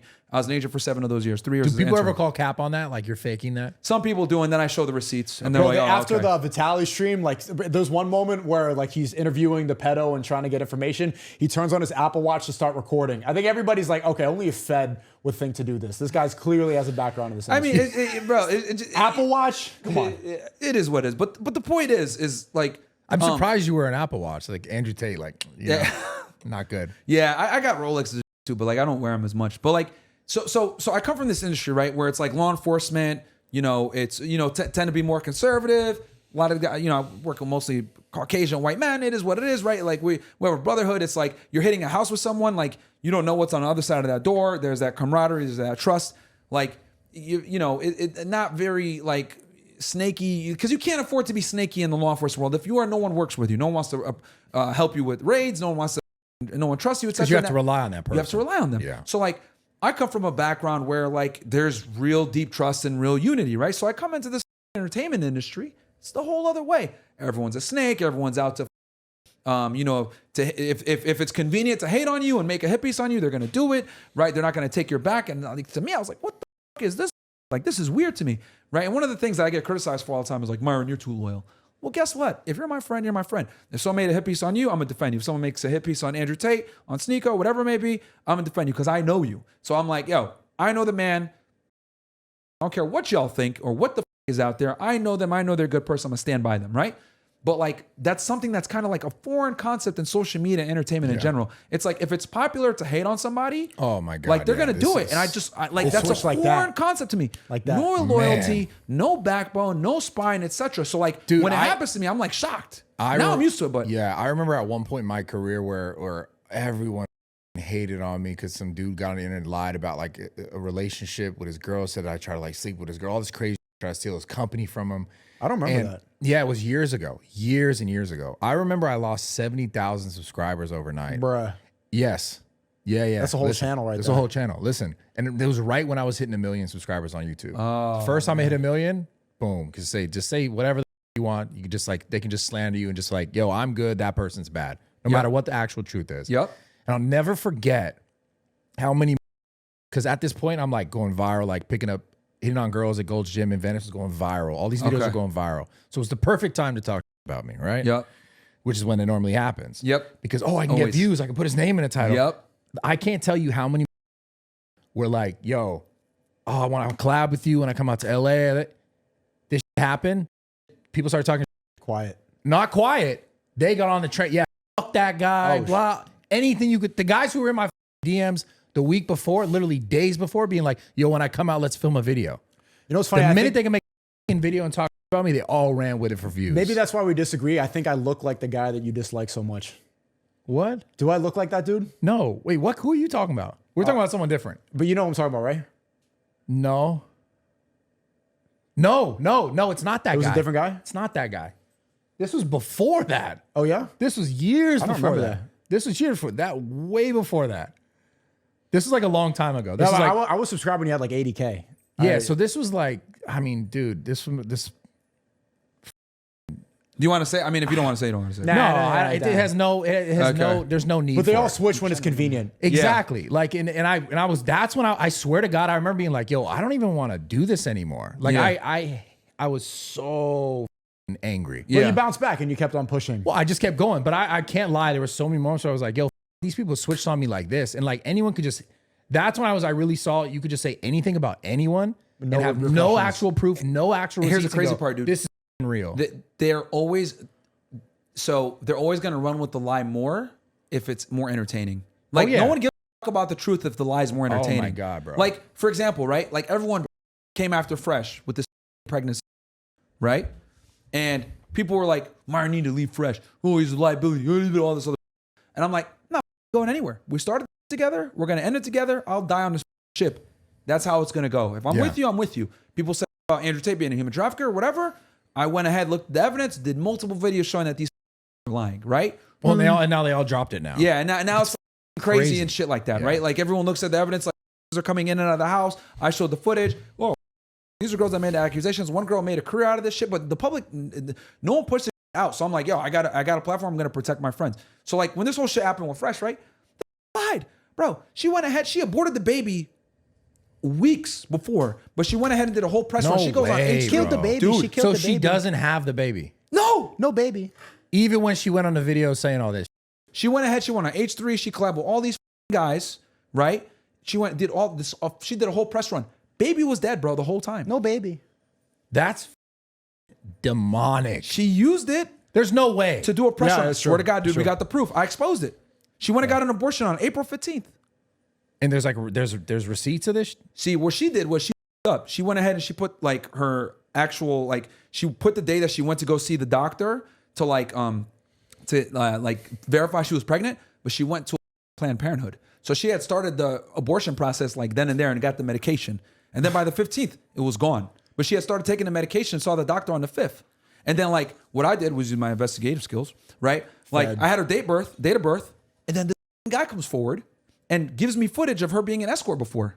And gives me like documents showing that she got fired from a job. Well, I don't care about none of that. I don't care about none of that. But that's how I was able to link it back to her. Is my point. So, but you're telling me when she was saying all this stuff about Fresh, She used a dead baby for clout. that is Yeah. insane. Very demonic, huh? So the other shit I showed was just to show that this isn't a trustworthy person, because she got fired from a job from like embezzling and doing all this other. That's a whole other thing. And I had like the Chinese documents, and I went ahead and got them transcribed and everything. Have you guys talked about this on your pod yet? I have. Okay. I did like an expose video. on it. That's insane. But the dude. bottom line is this: baby was gone in the she had started the abortion process in early April, and she called Fresh on multiple occasions, recording it. Like she had a whole like press run plan. Well, when she asked that one question, I was like, this seems really fishy. When she goes, "What are you gonna do to me?" Yeah, That's when I was like, and shout out to you, because wait a you sec. can't. We had a discussion. I appreciate you like coming forward and giving like in Vegas. Just so you guys know, Brad's a stand up guy. When this was all popping off and it was like in the middle of it, like you came over and gave some like really positive words of encouragement. Yeah, I I was- appreciate that, yeah. bro, supporting us. And you were kind of like, "Hey, this shit is fishy." Yeah, bro. Baby was As soon dead. as I heard that, I when was me like, and you were talking, bro, the baby was gone. that's And I found out later. that's crazy, dude. Yep. That's but it doesn't surprise me. Like, But again, what's everyone gonna say? Oh, this guy was told her again abortion, blah blah blah. Bro, she had that already in her mind from when she made the recorded phone calls and released it. The crazy part is how important red pill content is, because I saw so many of the Fresh and Fit fans switch. When this happened and they see a woman who's getting on there trying to lie for clout, they immediately believe the woman. And the whole point of red pill content is to be aware of female and be aware of the fact that women are going to try to manipulate successful men. But do you think they actually switched, or those are just the people who were just ready to be like, "I got you"? I think it's a lot of simps who just believe the woman too. It's both. So many guys It's both. It's both. Like there's a lot of guys that like hate Fresh, right? Just because like the thing I've always said is like the reason why so many people dislike him is because like he's an average guy. He's not super tall, not the best looking. He speaks with a stutter, right? He's not like some jack guy or whatever. He's like an average dude, but he's doing really well for himself. So people look at him and be like, "Wait, he's just like me. How the f did he get money and bitches? Like this is pissing me off." Right. And then like they think to themselves, "Oh, he's got to be tricking. He's got to be doing something. He's got to be paying for it." Like because they see themselves in him, right? It's easy for them to look at a guy like you, look at a guy like me. Well, they're jacked and tall. Of course they're going to be good with women. And they got nice teeth. Like they have all these excuses in their head as to why like we're in a position that we're in. But like when they see someone like Fresh, there's no excuses. He's just like you. What's your excuse? He stutters too. And he's socially awkward. He's been a nerd too. They don't have anything to say. So like they have to point the finger because he shines a spotlight on them. That was the whole beef or whatever with Moist Critical back in the day, was because Moist Critical saw Fresh, and it's like it's kind of a reflection of someone's own inadequacies. Seeing like a guy like him could become a multimillionaire, could get with a bunch of women, is like he must be lying. There must be some sort of fraud. And I know the guy personally. That's why I defended him. And I got in a lot of beef like talking about this because I know the guy, and I know that like immediately they're going to try to call him a fake alpha male. But it's another reason why the red pill content is so necessary right now. Yeah. But this Me Too bro is like, it's getting crazy out here. Like, obviously they didn't make no allegation on that, but like they try to put like and here's the other thing. We don't even know if it's his kid. She was hooking up with other dudes during that period. Probably wasn't his. Well, I remember having a conversation with him years ago when I went to your pod the first time, and he was like, he couldn't even have kids, low key. Like, I remember that. Hey, you guys heard it here. Yeah. I remember. I'm literally this. I've had this conversation because I was talking to him about wanting to have kids. Yeah. Yeah. In his, I remember like not on camera. It was just in his condo, like whatever in that high rise. And Is that public? He's talking about something. I think he's talked about. Hey, you know what? Oh, Now y'all if know- I didn't say it's fine. Well, you know what? Look, now we even know, because that was another thing that we were like this girl, something's off here. Like, because the timing and she did a pregnancy test the week before she left. This all started because he didn't want to get her an apartment. He didn't want to get her an apartment. So stupid. She goes back to New York angry, but she had done a pregnancy test. She tested negative for it right before. And then a week later, she calls and recorded that and says, "I'm pregnant." And like says, "I'm pregnant. What are you going to do to me?" Blah, blah, asking these fishing questions that we talked about. Yeah, that was interesting. But like 4 days later, she's at the Planned Parenthood starting the abortion process because on the paperwork, it says term to elect pregnancy. Like it shows there why she went. So she got the pills then and like started taking them. So the baby was gone by the time she did her whole press run. Yeah, but she used it to like, she starts she has a YouTube channel, pushes her Twitter, all that, pushes her Instagram. So it's like, if anything, like, look, I'm gonna, obviously Fresh took accountability. He knows this. Right? That's why he didn't really talk about it publicly. I did, right? He got a lawyer involved, all that other stuff. But guys just need to really be careful and learn from this, right? A lot of guys would have folded in the same situation. Like one thing I've seen from Myron, especially because he comes from a law enforcement background, is that when you get these trials and tribulations, when you face adversity like this, especially in the content game, the only solution is to just keep on working. is to keep on pushing. And I've seen a lot of other people, especially if they only done content their entire lives, is that under a similar amount of pressure, they literally have a mental breakdown. They fold, they quit, they give up, they complain about their mental health, they take years long. But the best solution to all this problem is just to keep on going, bro. Because they turned an L into a W really quickly. Like everybody was piling on this. She got roasted on whatever yesterday. Let's go. And then within a couple weeks, all they did was they just kept on going, went viral for this, had a W with the Jubilee podcast, and just right back to business. Was that a shot at Fusi? No, this is not a shot of Fuzi. No, okay. No. There's so many people like that. There's so many guys like that give up, like that when because that wasn't even adversity. That was like his own struggles. Yeah. But facing like online attacks and getting all these people, it's like compared to what you see in the real world. Like people talk online. That's like and, I'm gonna have to beat myself up a little bit. We'll talk here. shit about Fuzi, man. No, I know. I gotta beat myself. I'm gonna take a little bit of accountability here. Like I genuinely, the day that happened when he had the breakdown and got arrested. He called me that night and he said, yo, I'm over here. Cause he wasn't far away. He was like in downtown Miami. He was like, yo, pull up. I'm here with my buddy. Come by. Cause we had never met in person. We had been talking about meeting in person. He was supposed to come on the podcast the next day. That day, yeah. Yeah. I think that was like a Tuesday. He was supposed to come like the next day. And I was like super tired because I had not slept. And I was like, oh, dude, I'm dead, but I'll see you tomorrow.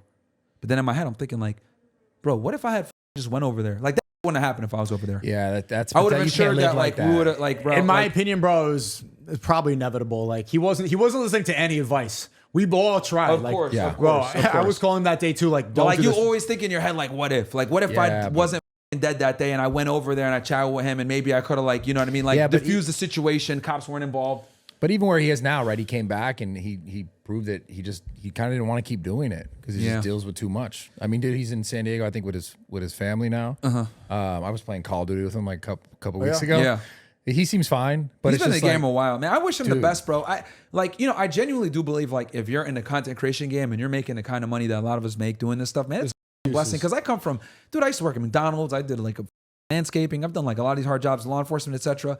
Like when you do like real work and you have like a job and a boss and like a chain of command and everything, like we're really like privileged and blessed. Like that's why like when Hassan said this dumb shit about like, bro, being a streamer is so hard. Like I was like, bro, in comparison to what, dude? Like shut up. Like you come from a rich background. You're a champagne socialist. Like shut up, dude. You don't know what you're talking about. You've probably never done a real job in your life. So it's like, you know, a lot of people don't know. He comes from, like a wealthy I understand family. the sort of stress or like but it's like, dude, I'd rather take this than anything. Than like a real job, right? Like, you know, where you're like working for a boss and being told what to do. At least here you have like the autonomy to like kind of go at your pace and do things. Of course, it's still on you. It's a lot of responsibility. Being an entrepreneur is not easy, but if you make it and you're like building like, especially like with, you know, some of us do really well financially. It's like, it's a blessing, bro. So like you can't like, again, when you see dead kids on the southwest border in Laredo, Texas, like I did, right, getting eaten by coyotes and like that because they're out there in the brush for days. Getting eaten by coyotes? Yeah, dude, like the dead bodies are there for a while. Because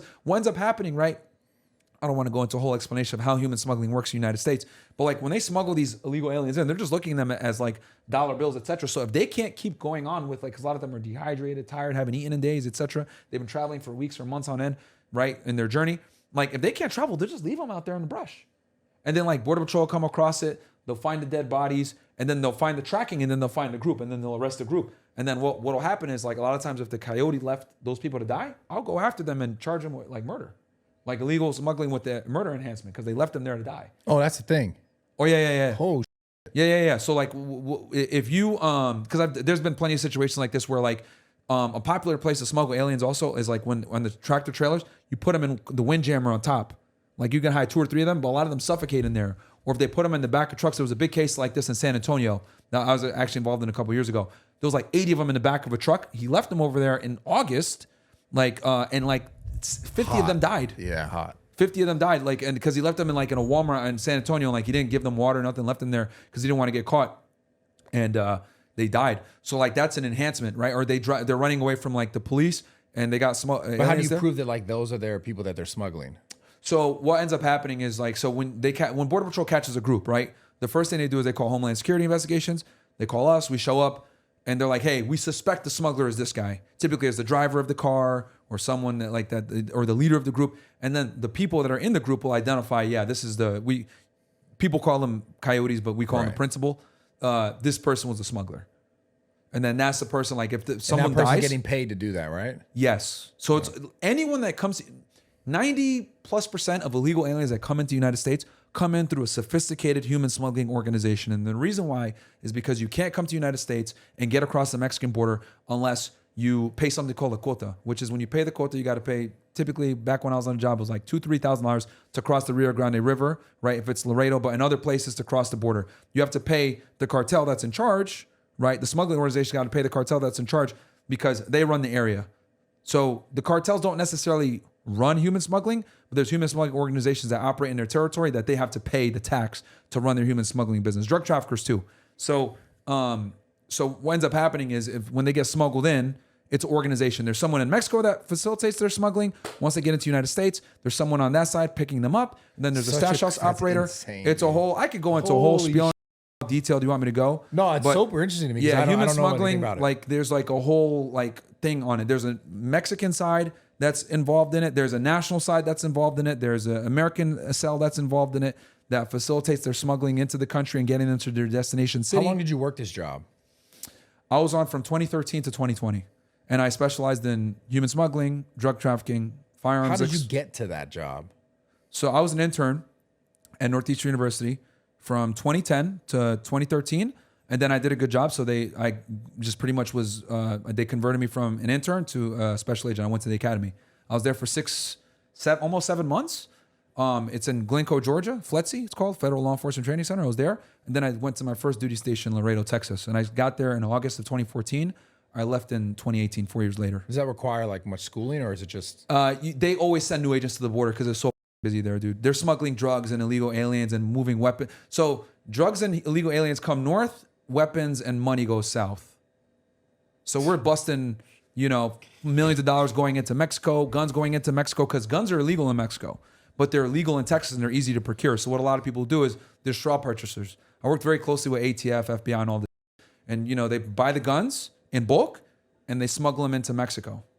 And then those guns are given to the cartels to fight the Mexican Marines. At the time when I was there, the Los Zetas ran Nuevo Laredo, which is across the border from Laredo, Texas, and Tamaulipas, the state of Mexico. And dude, there was a war going on. Like I remember vividly because where I used to live, you go Google this. Google Carmel Apartments in Laredo, Texas. If you look at it, it's right on the Rio Grande River.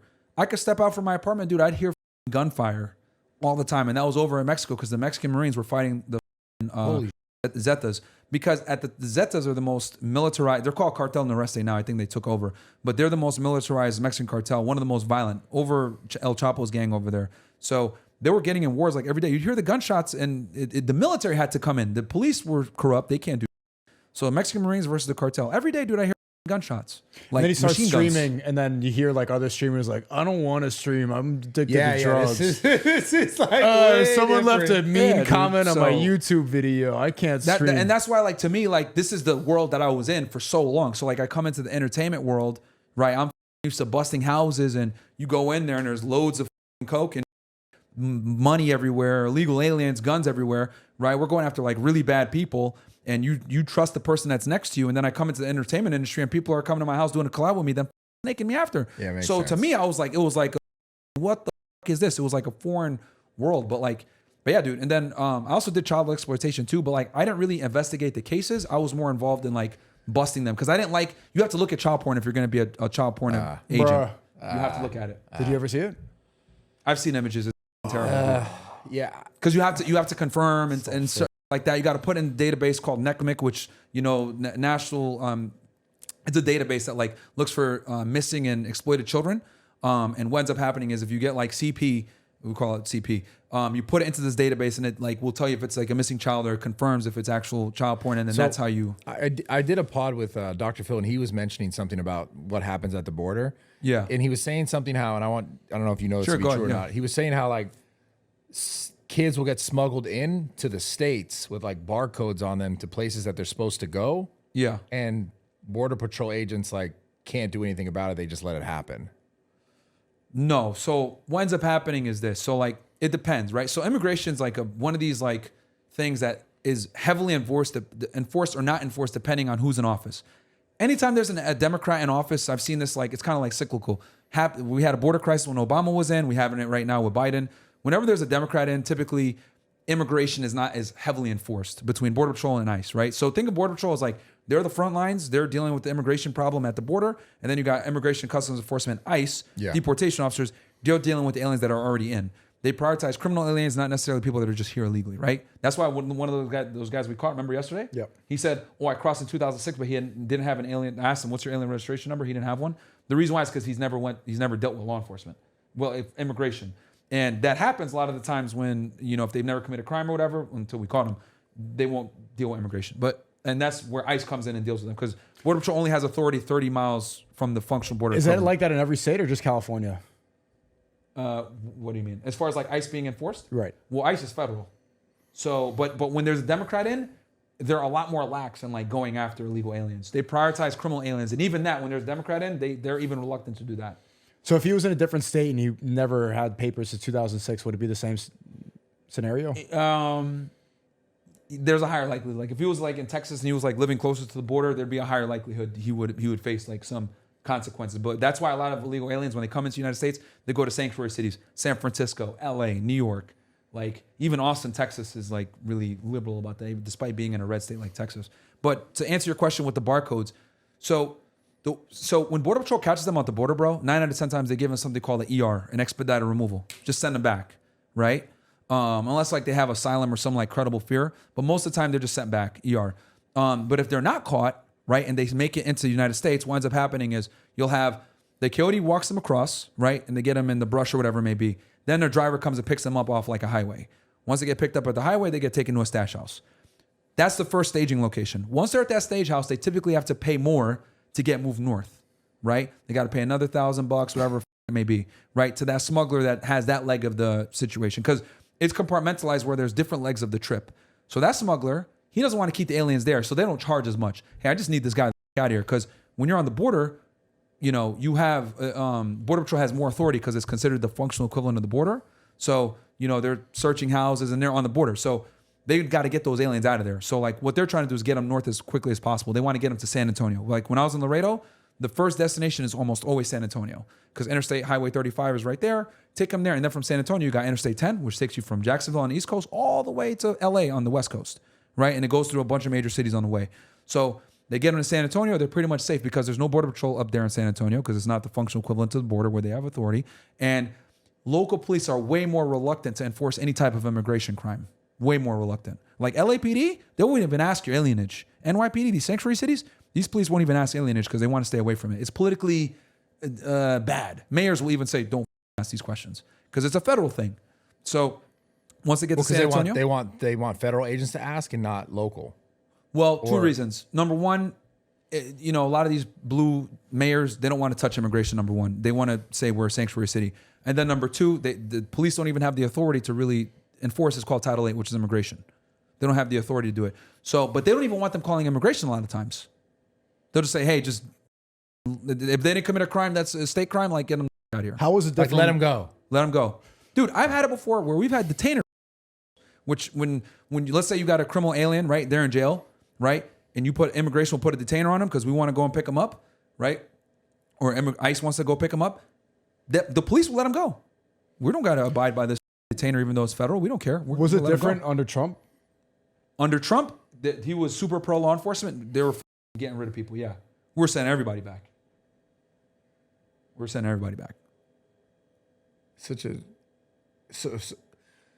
So they're what? Because to finish. Sorry. So they get to San Antonio. Then when they get no. Back on the Trump thing. So like you're saying, okay, there's a different political leader, right? Yeah. Different president. Yeah. So they just like, hey, by the way, local PD, like, get them this time or not? Like, what are they like? You know what I'm saying? Like, so that's up to the discretion of the mayor. So like a lot of mayors are just hands off with immigration. They don't even. So is it the mayor or is it the president? That's you know what I'm saying? Well, here's the thing. So like, if so, it depends. So like, if you're in a sanctuary city, like in New York, even if Trump's in office, he's pro enforcement immigration. The mayor can always say, well, I don't want my PD asking immigration questions. They don't have the authority anyway, and they kind of hide behind that because they have state authority. They don't have federal authority. Immigration is inherently federal. Right. So my question is, does it actually take an effect differently based on the president? Because you just said it did, but then it sounds like it doesn't. How much power does the president have Yeah, so it's up to the mayor. The mayor still has like kind of final say on how he's going to tell his local police to handle it. But it tends to be when there's a Republican in office, from the presidential standpoint, we're a lot harder on immigration. Because what they'll do Even is... in the blue states? Harder. Like the blue states still have jurisdiction, right? They still have like some kind of like semblance of what they want to do. But Republican presidents tend to be more like, okay, well, we're going to penalize you if you don't honor these immigration detainers. Got it. Okay. They'll cut funding. They'll penalize them to some degree. So they're more likely to cooperate. But some of them say, I don't care. I'm not going to... My police department is not going to enforce and or deal with immigration. Got it. Some cities like New York, San Fran, LA. Yeah.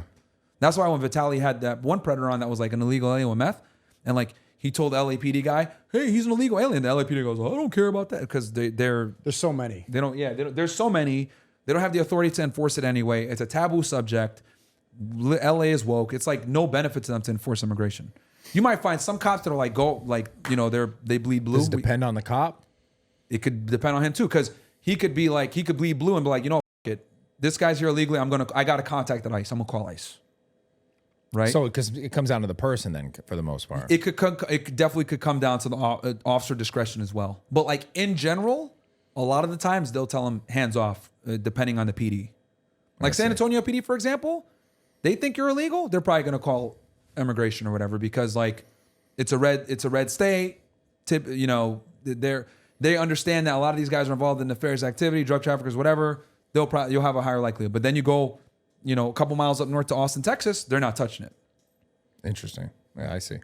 That's all so interesting to me because I've never actually asked any questions. But like everything you said is like someone could fact check you, all that. But yeah, I mean, and the other thing too is like you're not going to see a lot of this because a lot of this stuff is like on the job experience. Like, one of the things is like, there's a lot of federal agents that like, I've been on the job, whatever. But how many arrests did you do? How many Title IIIs have you written? How many search warrants have you done? Like these are like the real questions I ask to see like what the really done. Because a lot of FBI agents, DEA agents, whatever it may be, home HSI agents, we're all the same. We're all 1811s in the job series code, especially the same. They haven't made arrests like that. They haven't done. So like one thing about me that I pride myself on is like I made arrests. I've hit the news many times on my cases. I've done all different types of crimes. Like I've worked with like almost every agency. So like I have a very good grasp on like how different agencies work, the federal laws, how search warrants work, etc. Like the whole Diddy case, I broke that down too. I anticipate he's going to be indicted somewhere in the next year for sure. Dude, for them to get a federal search warrant in different jurisdictions, tell me that number one, they got informants, 100%. And then number two, it's very difficult to get a search warrant on a house federally. Very difficult. So the fact that they got it, because people don't know, when you go federal prosecutors have a lot of leeway and a lot of, discretion on what they want to take and what they don't want to take. Feds don't take cases unless they're going to win. And they damn sure don't issue search warrants unless they think they're going to lead to a charge. Who are the informants? Other musicians? People that have been in the house. So it could be other musicians. It could be housekeepers. It could be, I guarantee Cassie probably gave some good information. Oh right? yeah. She started that whole lawsuit that I guess she started the lawsuit. I guarantee you she was probably one of the first people, because it was actually the agency I used to work for that did the rates. Who's Cassie? One of his ex-girlfriends. Okay. Yeah. She came out with that song, Me and You. Which is ain't, man. Yeah, they ain't, bro. But I guarantee they went to her first, interviewed her. She probably provided a bunch of information, identified other people that they go talk to. Those people talk. They say, hey, yeah, I've been to his house before, XYZ. You got a bunch of people saying the same shit about the same residences. That's all probable cause. Write it up. Get a search warrant in 2 different jurisdictions. So if you had to bet, if you made bets on this and you gambled on this, because I know you love gambling. Come on, bro. With you, sorry. I'm sorry. It's okay. Yeah. Because he'll troll me. He texts me. He's like, we're gonna gamble after. I'm like, yeah, it's a joke. It's a joke, bro. I know. At least I don't promote it. I'm not a gambling man, but I would anticipate that you will see charges sometime in 2024 or early 2025. For what? On P. Diddy. Probably for human trafficking. The prosecutors that what the that motherfucker doing human trafficking? Okay, so this is how the feds do this. When it comes to human trafficking, a lot of the times, it's not like what people think. They're in a cage and they're being held against their will. A lot of the times when the feds come in and it's human trafficking, 9 out of 10 times, the person was underage and they were being like prostituted, right? But if the person is under 18, they can't consent. So it's automatically federal, especially if they're moving state lines like he was. That's how they got R. Kelly. So he's underage kids. Yeah, because I think some of the victims that they're alleging were underage, and I think that's where they probably got a majority of their probable cause. Because the feds come in a lot of times when there's underage people, and they're being moved affecting interstate commerce is what it's called to trigger the federal effect. But they're being moved from state to state for the purposes of some type of sex. There's probably so much evidence on camera too. And then you got a bunch of people. I know for a fact they got informants. I know for a fact that like these people that filed the lawsuits probably also are providing information. Then there's other people that provide info. I mean, dude, they got in Trump's house and they had pictures. How are you going to get pictures like that inside the house? Like housekeepers and shit are coming forward, and people, whoever that have access this guy's to the like home. selling like the Epstein, like selling sex with people, like underage people. Yeah, I wouldn't be surprised if like, I've heard from a couple of people in the music industry, like that's how they compromise you. Just like have you do some weird and like, all right, yo, as long as you do what we say. But as an adult, potentially, we don't know. We don't know. So crazy, man. Like, That whole thing's so. I just wish the people that see the clips of Myron kicking out girls, I wish they would hear some more of this about his background as a Fed and like his information like this. Well, that's why I want to type. When I started here, because like I know that you've talked about these things, and I know that you say like Just doesn't go viral. Yeah, it doesn't go viral. Yeah, it's boring shit. That's what I'm saying. I've them. only seen little bits of it where like I know that you said that you've done this, yeah. and then that's it. You never see all the detail behind it. Yeah. I mean, like, dude, I could talk about this. That's where I talk about my other channel, Fed Reacts. But like, yeah, dude, like, It's super interesting to me. yeah, Because like you started talking about it, I was like, oh damn, I really want to know about this. yeah. Like, for example, like with the FBI, right? Like, the only thing, like with the whole Trump case, right? Like the only thing that concerns me with the Trump case is like, I think the state case is the only one that concerns me, which is good because now they kind of postponed it, was the classified documents case in Florida, because they did a search warrant, they found the documents there, and they're like, oh, well, he could declassify them. Well, it doesn't matter because I did a case like this before. Anytime you deal with national defense information, basically military information, it doesn't matter what the classification is. It's considered NDI, and it's not supposed to be outside of certain places. What does NDI mean? National defense information. Okay. So whether it's confidential, secret, top secret, whatever it may be, it doesn't matter if it's classified. If it's NDI, it's NDI. I did a case like this back in like 2014. You can Google this shit. That's why people say, Myron, you didn't even do. I can Google case and show y'all that I've worked on it. There's this guy. He was like shipping like F-14 schematics, right, from the United States. He used to work for Pratt & Whitney and Rolls-Royce, so he had access to this stuff. He was an engineer. He was shipping it to Iran. Even though it wasn't technically classified, it's considered NDI, and we were able to charge him under the Espionage Act for that. And that's what they're going after Trump for, 18 U.S.C. 793E. So they're saying that he's signed.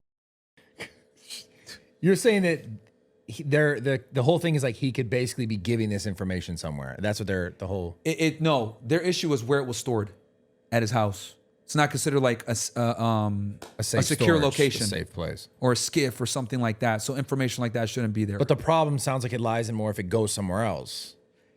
Yes, yeah, like it's crazy that they charge them with espionage, but they look at it like, since it's not where it's supposed to be, we don't know where it could go, so we're gonna hit you with espionage, right? And people don't know, like the Espionage Act, like it's one of the few federal crimes that like you could get hit with like life or death for that. A famous case, he just recently died, FBI agent. He sold secrets to Russia. They could give you a death penalty for that. Depending on like the classification, how much you gave away. One FBI agent, his name is Robert Hansen. He got busted for selling secrets to the Russians. He got life in prison. He just died recently in Colorado. And you can get the death penalty for what? Treason? Yeah, for like espionage. Yeah, treason. Could be considered treason. So yeah, man, it's like serious stuff. But like that's the only thing that concerns me, because my thing is, if Trump needs to get in and I think he could pardon himself For that. Probably. I'm hoping he can. I don't know, but presidential pardon is a real thing federally. That's a good loophole. So he could pardon himself if he gets in. And they delayed that documents case. That was the only case that I was worried about. That I was like, okay, they could maybe get him on this, because it's kind of irrefutable. It's like you had the documents, they're NDI, they're at your house. I see. See what I mean? But they did push that back. The whole, like, didn't they push his shit back? So it's like he will. Yeah, it's delayed. The case is being postponed, which is good. That Gives them more sounds time. like a W. That is a W. That is being postponed. But that's the only case that I think has any real teeth. The January 6th thing, you can argue. But how could you get that postponed?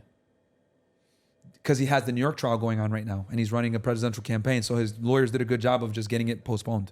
Wow. You think that would be the one that they'd want to go after the most then? Yeah, because I think that's the government's strongest case against him, because that's kind of open shut, classified documents. Because I've done one of these cases before, bro. The documents you ain't supposed to have them. I wonder how this ages. Like, this is gonna be so interesting. Yeah, this conversation. Yeah, I hope. But I think when if is he it gets postponed in, till? He could pardon himself.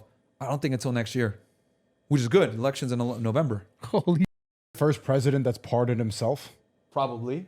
Damn, this would be that crazy. is the sickest presidential because no move president's ever been like Nixon came close, but I don't think any president's ever been criminally indicted. Yeah, they got Trump rid is of the him first. And that's another thing too. Again, this is a political hit job. Like Alvin Bragg, the guy out of New York that indicted Trump, like for the Stormy Daniels case, which he's on trial for right now. Yeah. Like he campaigned on that. I'm gonna go after Trump. Because that whole, because I've looked into that case too. That's a misdemeanor case, man. They're like going after him, like trying to use the felony version of it, but it's not really a strong case. What's the misdemeanor? Someone was falsifying business records. Nah. Is what it is. But it's normally a misdemeanor, but they're going after him like on a everyone felony does that. situation. Yeah. Everyone does that. Yeah. But like the strongest case, so, okay, the case, or the New York one and the Georgia one. Fannie Willis, she went ahead and hit him with a RICO. Him and Giuliani and all these guys saying that it's like a racketeering, whatever. She just high off the YSL RICO. She went ahead and charged the same over again, right? The Fannie Willis. She's getting exposed right now. Rudy Giuliani is a mob with Trump. That's what he's trying to say. We're doing what? They're that election interference. So what they did was, you know how the whole January 6th shit happened? Yeah. They because he called I think a Georgia governor, yeah, and tried to say, hey, we need to find these votes or whatever. That gave Georgia the jurisdiction to go after him, because they basically what they did was they hit him with a state version of the federal case out of Washington D.C. So just so the audience knows, for that. He's gotten hit in New York with the falsifying business records. Yeah. Georgia for the RICO thing with Giuliani and a bunch of his lawyers. Florida for the documents case, the National Defense Information, and then the last one federally in Washington D.C. for the January 6th stuff. Ooh. So he's indicted in 4 different jurisdictions, 2 federal, 2 state. The one in Georgia is kind of prefaced on the federal case out of D.C. with the January 6th situation. I see. Does that make sense? Yeah. He'll beat it. Yeah. So they're trying to say that he had a racketeering conspiracy to defraud the government with because he challenging the election laws. Like, to get what though? It's a watered down version of the federal case in D.C. is what it is. And she used the racketeering statute to do it. Bless you. What do they think? But so obviously, what do they think he's going to do with? It sounds like the most important thing is the information. It doesn't matter at that which point? case are we talking? Which case are we talking about? The information in Florida, the Florida case. Oh, the NDI one? Yeah. So like what about that's it? like what's the? Just that he has it and he shouldn't have it in this spot. Yeah. And that's the biggest. That's most exactly. That's importance. basically what it is. You have NDI stuff that's not a secure location. That you could take a picture. Yeah, and that's Send what it to worries me the Putin or most, something. because they got him pretty stone cold on that. And they have recordings of him talking with this like reporter saying like, "Oh, would you look at that? These are classified documents. I shouldn't be having." Blah blah blah. Oh, they have that recording too. So that's because that's cut and dry, dude. Like the Espionage Act and 793 and documents and all that. That's like pretty much. Damn, if he pardons himself though. Yeah, that'll be lit. Gangster move right there. Wow. Yeah, he could pardon himself for those. I think he can pardon himself because we've never been in this situation before for the 2 federal cases. But for the state cases, he's gonna need the governor to do that. He's gonna need a governor's pardon. Which if he gets in, What state? Georgia and New York. But he's in trial right now for the New York one, and that's a whole other thing. Let's say he does get convicted in New York. How's he gonna go to jail? Secret Service has to protect him. He go to special jail. Don't they always put people like that in a special jail? I don't know how he would do it. Yeah, I mean, don't they put them? They like it's not really jail. It's like, yo, you're. But at the your Secret house. Service would protect him. Because here's the thing. So like a lot of people, I've done Secret Service details because Homeland Security is in with Secret Service and they're all in the same thing. So like whenever there's like the UN, when like foreign presidents come in or whatever, I've like protected a president of Congo before or Uganda. Forget some African country. What Secret Service? They're really thorough, man. One thing I'll give them is like, oh, the only 2 presidents have been assassinated under their watch, really, or 3, whatever. But in modern day times, since Kennedy, there's never been. They're good about like they go like before the president goes somewhere. They're there like 3 weeks before, dude. So you think like which Secret Service guy's taking the fall and going to jail with? Yeah, like yeah, so yeah, like I'm thinking about how y'all even gonna do this because I know how they work. So like I know that they're doing a site survey 3 weeks before. How the are going to put him in jail? Like, how would this even be? He obviously won't be able to be around anyone else. Like, how would this even work? Yeah. Did you get to talk to Trump at the UFC? Yeah. What'd you guys talk about? I said we need you back. Yeah, I agree. Nice. He was like, "Oh, really strong." Yeah. I agree, dude. No, we do he's need him nice. back. Yeah. Like there's no better option. Even people that hate Biden, like, bro, let's be honest. Like some of these candidates that like, you know, they're just not going to get in. Like, Yeah. you know, There's no option. You know? We need Trump. like, there's no, if we're going to be realistic here, the only person that can really like pull us out of this situation is Trump. And it sucks because he's going to inherit a nightmare. He's going to inherit a war. We're on the brink of World War III in the Middle East. Yeah, it's where we got this insane, fucking bro. failing war with Ukraine and Russia, which, that was another thing you couldn't talk about for a while with the Russia-Ukraine conflict. But Now now you they're can. finally coming forward. You could talk about it now because now it's out there. Even mainstream media is reporting this. Russia's winning. Dude, they pretty much have like a third of the country under control on the east side. It's not even close. But people have been saying for years, Russia's going to lose this war. Russia's losing. But it was propaganda to make us feel better for sending Ukraine all this money. It's a losing war. God, the money thing just always comes back to the Foreign money, aid, man. bro. Foreign aid is a big waste of money. We shouldn't do it anymore. Yeah, the money thing, man. It always gets so tiresome. And Ukraine is like one of the most corrupt countries in Europe. It's one of the poorest with Moldova, right? Like, you know, like. You see all this, and it's like, dude, I saw a post the other day that was like, NASA's gonna put a train rail on Mars or some the moon or whatever, and I'm like, what are we doing here, man? Like that. That's what I never understand. Like, what about America? Like, it's like, and I understand. Obviously, we have interests or allies and these reasons why money is here or there, but it's like, all right, well, how many hundreds of millions and billions of dollars got to go out before it's like, yo, fix some shit here? Well, ever since World War II, right? Like wars now are not fought with like men on the battlegrounds like it was in World War II. I think losing 70 million, I think we lost like 70 million people from World War II. People kind of said, well, okay, this is kind of expensive and violent. You know, let's do this. Let's do proxy wars. So now the way we wage war is we give aid, whether overtly or surreptitiously, to our allies to fight wars that will benefit us, right? And that's kind of what we've been doing. You know, espionage, funding certain countries that have shared interests, right? People don't know this. We gave bin Laden, like we funded Al-Qaeda in the beginning. Like it used to be the Mujahideen, and then they fought the Soviets in the 1980s. We didn't like the Soviet Union, so we gave bin Laden a bunch of money, right, to fight them off. He wins. Afghanistan is liberated. Saudi Arabia gets into a conflict with Saddam Hussein. And then bin Laden is like, hey, Saudi Arabia, because a lot of people don't know this. Bin Laden is Saudi Arabian. He's very wealthy. His family is the wealthiest in Saudi Arabia. They're like a engineering/construction family. They built a lot of the buildings in Saudi Arabia. Bin Laden, when he died, he was worth like 30 million. People don't know that, right? So engineering degree, smart guy, had a lot of money. So he goes to Saudi Arabia. I could defend us, right? What does Saudi Arabia do? Nah, bro, we're good. America's going to defend us from this situation. He's like, what? These dudes are kafirs. I can't be fighting on the holy lands on our behalf. This is against the Quran. This is up. Saudi Arabia says, no, you don't criticize us. So they pull his passport, they ostracize him, send his ass to Sudan. That's where he becomes radicalized. He's like, this shit. Saudi Arabia, the United States, etc. Becomes radicalized. Next thing you know, Al-Qaeda. And then he, starts conducting terrorist attacks, not justifying what he did. Killing innocent Americans is never acceptable. But, a lot of it, because if you read his letter to America, and you look at any of these terrorists that attack the United States, it's typically because we align ourselves with a certain country, right? And they're like, I just think it's crazy how they get so many people behind like these wars and they just convince so many people to be like, yeah, we have to help, we have to give money, we have and to the do reason this. I say all that is because the war, like when we went to Iraq, right? We went on the premise of 9/11, weapons of mass destruction, Chemical etc. weapons. All this crap. We never found any WMDs. Yep. Unless most people don't know that Saddam Hussein and Osama hated each other. Osama wanted to kill Saddam because he threatened Saudi Arabian sovereignty when he was invading, I think it was Kuwait, one of these other countries. And they hate each other. And it was the whole reason why Osama got ostracized by Saudi Arabia was because he didn't believe the United States should be fighting Saudi Arabia's wars. So it's really easy to convince the public. You just have to stage a couple mass terrorist attacks. And but people don't know this. Like Osama hated Saddam. Well, so why did we go to Iraq? Makes no sense. Yeah. We went for a certain state, Texas. Money, man. The state of Texas. The state of Texas. We'll just say Texas. The Hindus in Texas. God damn. Has this been your most base conversation, Brad? No, I mean, Come on, man, just on say it. camera? Yeah. Probably. Yeah. Okay. For sure. Yeah. Where does it all Thank you for go, entertaining man? shit, bro. Where does it all go? Where does it all go? Yeah. You guys happy? Yeah. Thanks for asking, man. Like, no one ever asked. Yeah, I am. Genuinely. Are you? Yeah. I want to have a family, but I'm happy. Like, actually, like, all bullshit aside, like, just in life. Yeah. I think when you're like fulfilling your purpose, you're helping people out. Like, there's no way that you can't be happy to some degree, right? Like, if you're like influencing people positively, getting them in the gym, getting them in shape, etc. People come up to you like, bro, you changed my life, etc.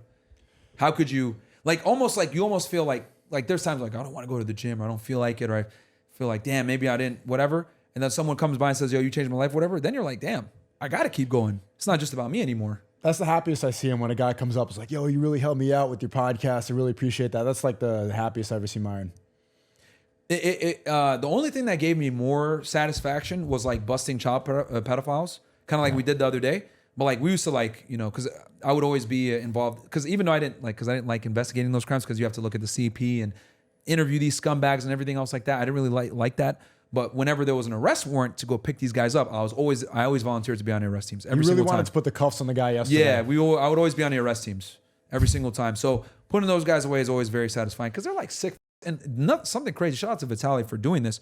A lot of people don't know this. Bro, there are so many pedophiles. You can arrest a new one every single day. So Every hour. It's such a sad, common, bro. prevalent problem, So dude. sad. It wasn't until I got on the job and I realized, like, because one of the guys in a child porn group, because I was in a drug/human smuggling group, we have different squads, right? He was in a child porn group, but I would always assist when they had their arrest warrants. He was like, kind of opened my eyes, like, bro, look at all these guys we have identified that's involved, dude. Hundreds upon hundreds. This was just in Laredo, Texas. Yeah. Some small Ricky Dink town on the border, bro. Hundreds upon hundreds of dudes that are looking at child porn. They got a search warrant that they got to do. It's so many pedophiles, dude. It's crazy. It's a big problem. I'll never get it. If you go into sex offender registry right now and type in your address, you probably live next to a child predator, or you probably live next to a sex offender. One more than that's likely. caught, but the rest that haven't been caught. Yeah, that's about how one that's many. been caught. Granted, there's some sex offender registries where a guy got caught pissing in public and he has to register. Yeah. But you know, there's some. A lot of the times, it's like people that legit rapists, people that involved in sexual assault. You know, people that mess with kids. Like you type in your address in a sex offender registry, you're probably close to someone. Yeah. Dude, it just doesn't make sense to me. I don't understand why there'd be like some perversity. Like you need something so weird. Yeah, especially in a state like California where you guys have Anywhere. I mean, just like- as a human, what's the... Well, it's the getting jails weirder here and are weirder. crowded, bro. So like in places like California where you no, guys but have like, like I'm the whole saying, system. what is the... Because what it gets so deviant. Once you allow something, you need to keep on satisfying that hedonistic pleasures, so you just keep on going to the weirdest why thing they possible. keep doing it? Yeah, a lot of them like- get assaulted as kids. Hurt people, hurt people. Sad. That's like the big one is like a lot of them get assaulted as kids, and it just kind of like They think it's normal. yeah, single That's mother sad. households, no authority figures, get touched by maybe a family member or someone that's trusted. Yeah, that's sad. Doesn't Not- justify it, though. Not an excuse. No, by no means. But that's sad Yeah, for sure. but it's an ingredient to the pandemonium. Like all the people that we asked yesterday, that was one of the questions I asked them. Like all of them had been abused as a kid too. Everyone. Damn. Every single one. Yeah. I think as men, aren't you at your happiest when you're not really thinking about happiness? When you're just working so hard and you have no time to think about your emotions? Yeah, I was kind of thrown off by your question, but you're right. Well, yeah, because I Yeah. want to kind of talk about this topic a little bit. Because when you spoke earlier about like the video games, everything is like competitive. Number Yeah. one, be the best, and I love that, and I respect that, and I think men should be. We're that gonna play way. Overwatch now. Bro. You're gonna see why I get banned. I'm nice. Yeah, I'm sure. I'm gonna probably sustain a little bit of that, but I'll go on. I'm good though. We're gonna win. Yeah, even the guys that I play with get banned. You're queuing with him? They report you too. I'm just like That's fine. I don't care. But being that's the mentality you have, it is hard sometimes to just like slow down and just be grateful and to have like the actual feelings of happiness. Because it's one thing, go, and you could be happy doing it. But have you ever noticed like throughout your career that like it's always kind of in hindsight that you go, oh, I was really happy. But an object in Not motion in the stays in moment. motion. As soon Yeah. as you take a break, that's when you reflect too much, and that's when you could start overthinking. You got to stay on your mission if you really want to succeed. So you don't think there's times that it could be beneficial to go, like, not saying stop and don't do anything for months, but take a day and go, damn, I'm really doing this. I'm happy about where I'm at. This is what I envisioned for myself. Like, you don't think there's value to that? I take that. Like, I like to travel quite a bit, but Myron is like, even if he travels, he's bringing a giant set of podcast equipment, like to Colombia, like giant suitcases and tripods and lights. And he's like, No, but I know, I get that. I'm asking you. he doesn't stop. specifically. I like to travel, and I like to, I like to write a lot and film things. I do reflect more. But this guy's always on go mode. I don't think he's ever taken I a hate break. traveling, to be honest with you. Since he started streaming, I don't think he stopped. I hate traveling. Because it's like, it throws you out of your element, and I hate airplanes, and you staying in hotels, and it's like, I'm not close to the studio, so I Fucks up can't my film. workouts. I understand that. Yeah, I worry I know about him you- though, man. Sometimes I think his stress levels are going to get too high and he's going to like pop a blood vessel. I think you need to take that time to reflect sometimes. I don't know. I look at it like, I've been through worse. I always like, it's weird. Like, I always like compare, like, whenever I'm like going through something sucky, I'm like, well, at least I don't got to wake up at 4:30 in the morning anymore and go on the Charles River in Boston where it's cold. So yours is just perspective, but Yeah. it's interesting because in perspectives like yours, at some point, you only been 4 years. in Yeah. it, right? Three and So a half, really. 3.5. So like 3.5 of like, well, how much of like real good success where you're like, wow, this is amazing? Like financial success. I'll say within like within the first like year, we were doing Okay. pretty well financially. So like 3 years like of good financial success. Yeah. I guess I cannot relate to what I'm saying at all. It took me like 9 years. Really? Like 9 years of like nothing mattered, like relationships, nothing. It was just like blinders. This is all I was focused on. And then I got to a point where I was like, whoa, what the fuck? Like I can't even believe how long it's been. What was that moment? It was probably, maybe like right before I was about to open this new gym. Zoo culture. Like maybe a year before that new gym. Like I've had Zoo Culture for 9 years. Right when we had, because I remember you were opening your gym right before we did our pod. Okay, so right then, yeah. So I had the gym open for it's going to be almost 9 years. Yeah. But this new one about a year ago. So around that time before that gym was about to open, I remember I was just like, because I would get asked that question a lot. Like people who would work with me or who know me were like, "Are you happy?" Because like I think a lot of times you'd see me like either stressed about something. But like stress is something like I thrive in it. I love it. Like I do enjoy it. I Under like pressure, the sweat. But then I got asked that question a lot. And I remember one day I was like, wait, I'm not happy. I'm not happy. And it was just a weird moment. Like I'm very happy now. Yeah. Could I be happier? Of course. Did you come to that realization like right when you were about to open it? Yeah. That was right around the time we did our pod. So you weren't happy back then. Yeah. I mean, I was happy, but it was like when I remember me and you talking about like the permitting and how much of a pain in the was for you to get it open. It wasn't even about that stuff. That was business as usual to me. It was just like in my life, like relationship wise, like where I was at, like where I had been, and the situations I'd been in. More of I guess on a personal level, like with where I was at in, I don't know, my timeline of like where my relationship was going to end up or where I was going to be, or like I kind of stopped and I was like, I thought I would have been a little further along. Like I thought I would have had a kid. I thought I would have been a little bit more. So you know what was I'm saying? lacking? What do you have now that you didn't have then? Probably a lot more patience, a lot more willingness to communicate, like not just my way. Because obviously I could sit here and talk to you guys all day, and like we very similar in a lot of ways, very different in a lot of ways. Yeah. But I'm very much like you guys are, where it's like, this is it, this is what I'm doing, this is how I feel. But it would always shut out like my ability to create really positive, like synergistic conversation or fruitful conversation, in this case in a relationship, so with the opposite sex. Okay. So I found myself always just like, it was like, You like got this. something serious now? I'm like yes and no. Okay. I'm gonna have to cut that. I'm gonna have to cut that. All right. Yeah. But at the time, I just remember looking back and being like, yeah, I'm very happy about all these sections of my life, but this one section of my life, like I just avoided, like truly avoided. Okay. So I was just curious if you guys have ever, I mean, you when you're in it, you're in it. You don't know it until you kind of slow down. Until You're you like, look back and wait a reflect. minute. Like I think in like 4 years, you'll probably be like, oh, I remember that conversation I had with Brad. Not maybe about the girl thing, some aspect of your life. Yeah, I'm just curious. Have you like you wouldn't be able to know. It's like you don't know until you know. Until you get out of it. Yeah, until you slow down a little bit in hindsight. And obviously, I don't think you're gonna slow down and stop making content and like keep the iron going type conversation. I get it. Yeah. But I really wonder, like, are there aspects of your life that you think you right now in 5 years would be like, yeah, I wish I spent more time focused on that. Like, are there any things like You know that what I kind feel of like that about right now? I feel like that about my federal career. I was like, because it ended abruptly for me. So like, I look back and I'm like, damn, that was really a fun job. Like I miss it all the time. I talk about it all the time. So I feel like that about that because like that career's done now, so I can like look back and reflect. It's funny how you're still about work. About work, right? I love it. Yeah. His only That's answer's about totally work. me, dude. Yeah, because that's He's a why. machine. Because I lived and breathed that job, dude. Like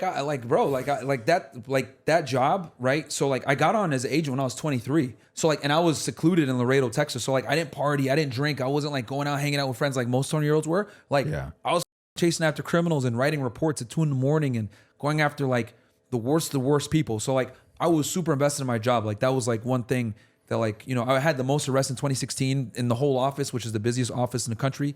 Like, and then before I left, I had one of the most important national security cases before I left. So like, it really tore me to leave because when I had to leave, they basically, the reason why is because they're like, hey, blown up on the internet. Like you have a top secret clearance. You're going to be testifying in court. You're a federal agent. What the f*** are you doing talking about this on the internet? Because like, you know, obviously that you can't be out there like that when you're on the job. So I had to pick and choose. They're like, bro, because in their head, these are government employees, lifetime government employees. They don't understand social media. They don't understand making money online. To them, they're like, Right. this is some kind of random hobby. Dude, quit this. But they didn't know that like at this point, we're starting to make money. I had employees.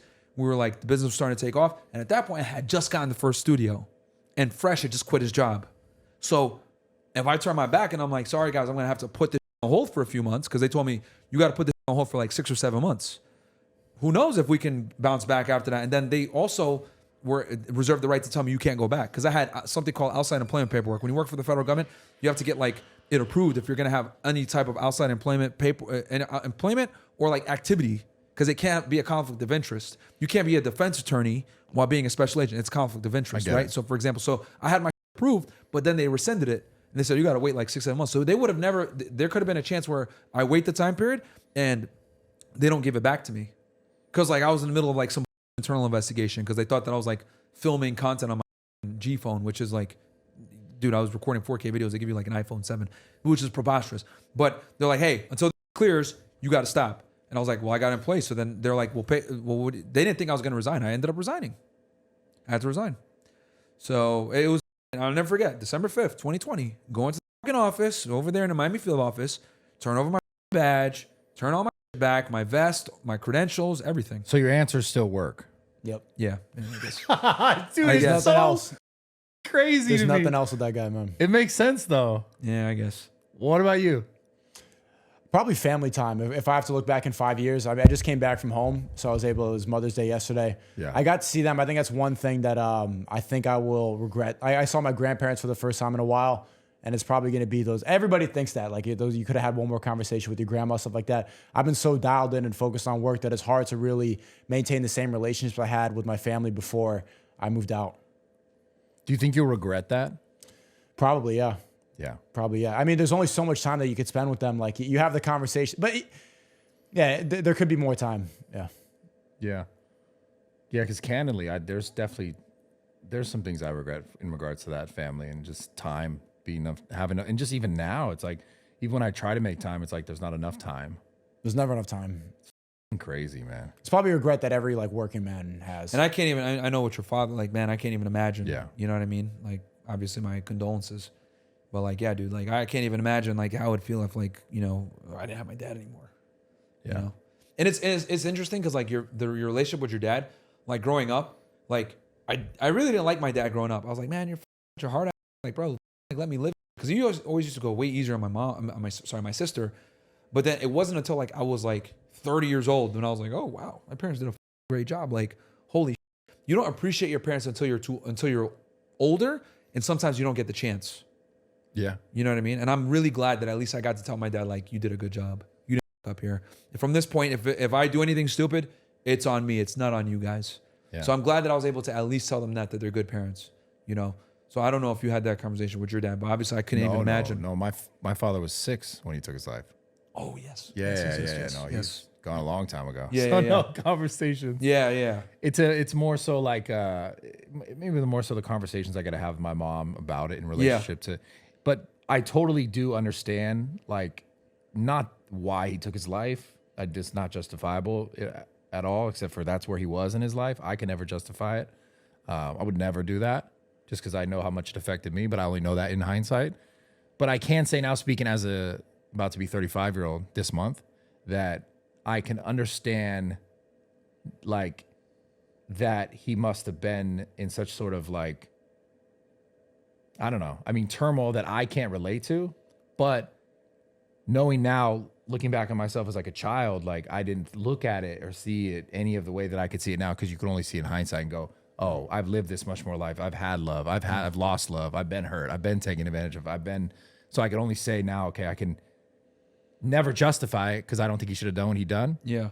But My bad for that. I completely. No, you're fine. I knew. But- I just forgot when. But the when same thing lost you them. said, like knowing, like, you know, when you're young, you're like, you're a heart, Yeah. right? And you're like, what the, and then now you get it. Because Yeah. now you're the man you are. Yeah. The same thing, like I looked at it obviously from a much more like, Did your mom have to play that role, or did like a stepdad come in? I had a stepfather, but he was pretty distant. Great man, but just it was hard for him to, you know, Of create course, that it's tough, sort of dude. that male sort of closeness. So was your mom the main disciplinarian? Yeah, and just me randomly and like random friends and parents and just kind of figuring out. But my point is like now I'm able to look back and go, shit, because he died when he was 38, and we took his life rather. And obviously, like I'm close to that, a lot closer than when I was 6. So I can go, not I get it, but he lived a different life. He went through this, he dealt with that, and he made, you know, a poor decision.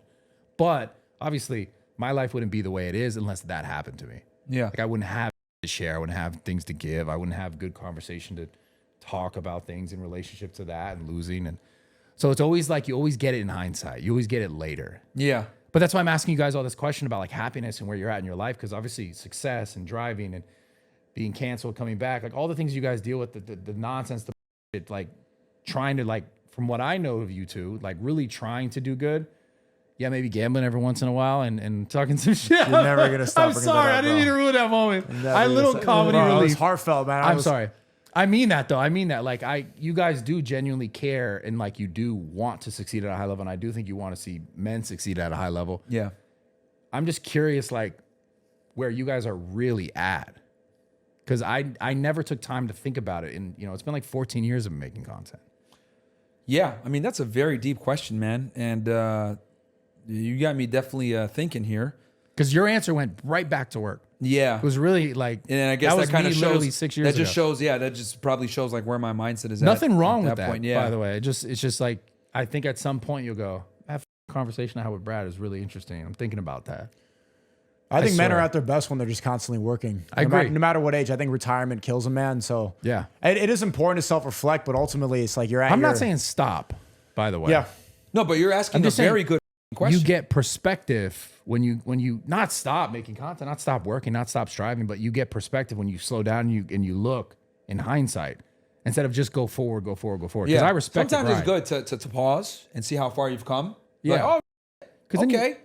you could see, like, you And know, then hit play again and keep going. mistakes you've done. Okay, maybe I could do this differently moving forward. I just think we're not taught enough to like not slow down what you're doing to like stopping it. It's just like take a day and just go like, damn, like let me look at where I've been. Yeah, and I mean that you bring up a good point because people tend to look at like what they don't have versus what they do have. When people tend to think of Exactly. like when people like complain scarcity. about certain things or whatever, they talk about, well, I don't have this, I don't have that, but they don't think about what they do have. And that's kind of like how I try to reframe everything. And I hate that like my perspective is always based on like, well, I've seen dead kids or I've seen people immigrate here and struggle to come here, but it helps me put things in perspective. Like it could always be worse. So like I always try to look at it like instead of saying what I don't have or anytime I'm like, man, I'm tired, I don't like filming today. I'm like, okay, let me reframe it. I get to film today. Yeah. I get to do something that I want to do today. I don't have to work for somebody So you else. do those practices. I do, but I have to like almost remind myself Yeah. sometimes to like do it. Like it's got to be like it's not automatic. Because Yeah. the automatic thing is to say, oh my God, I'm not doing this or I can't do this. Or you think about the negative, but instead of thinking about like the positive. So I have to like make a concerted effort in my mind to reframe it a lot of the times. Yeah. I think prayer is the most reflective process I have with that.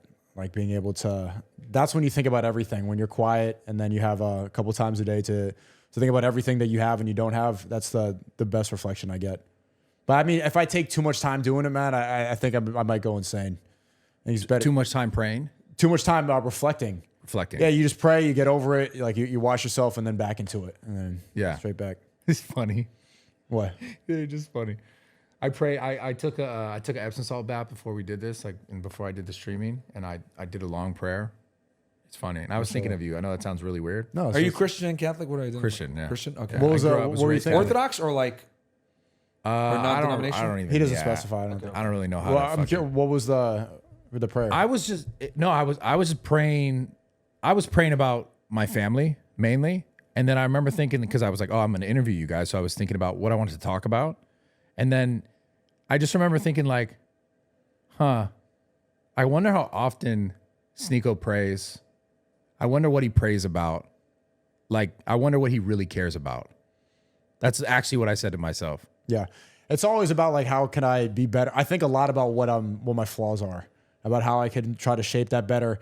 There's a lot of like ego at play with social media, I think. Like, and I pray a lot about that and about like the safety of my family. I always think about them and especially like how I could bring the best message to my content and how I could do the right thing. The safety of your family just because like just in general or because of what you do? I think because like since I started praying more, I haven't been in contact with them as much. So like that's the time where I really think about what's important in life, and it's always back to the family. Yeah.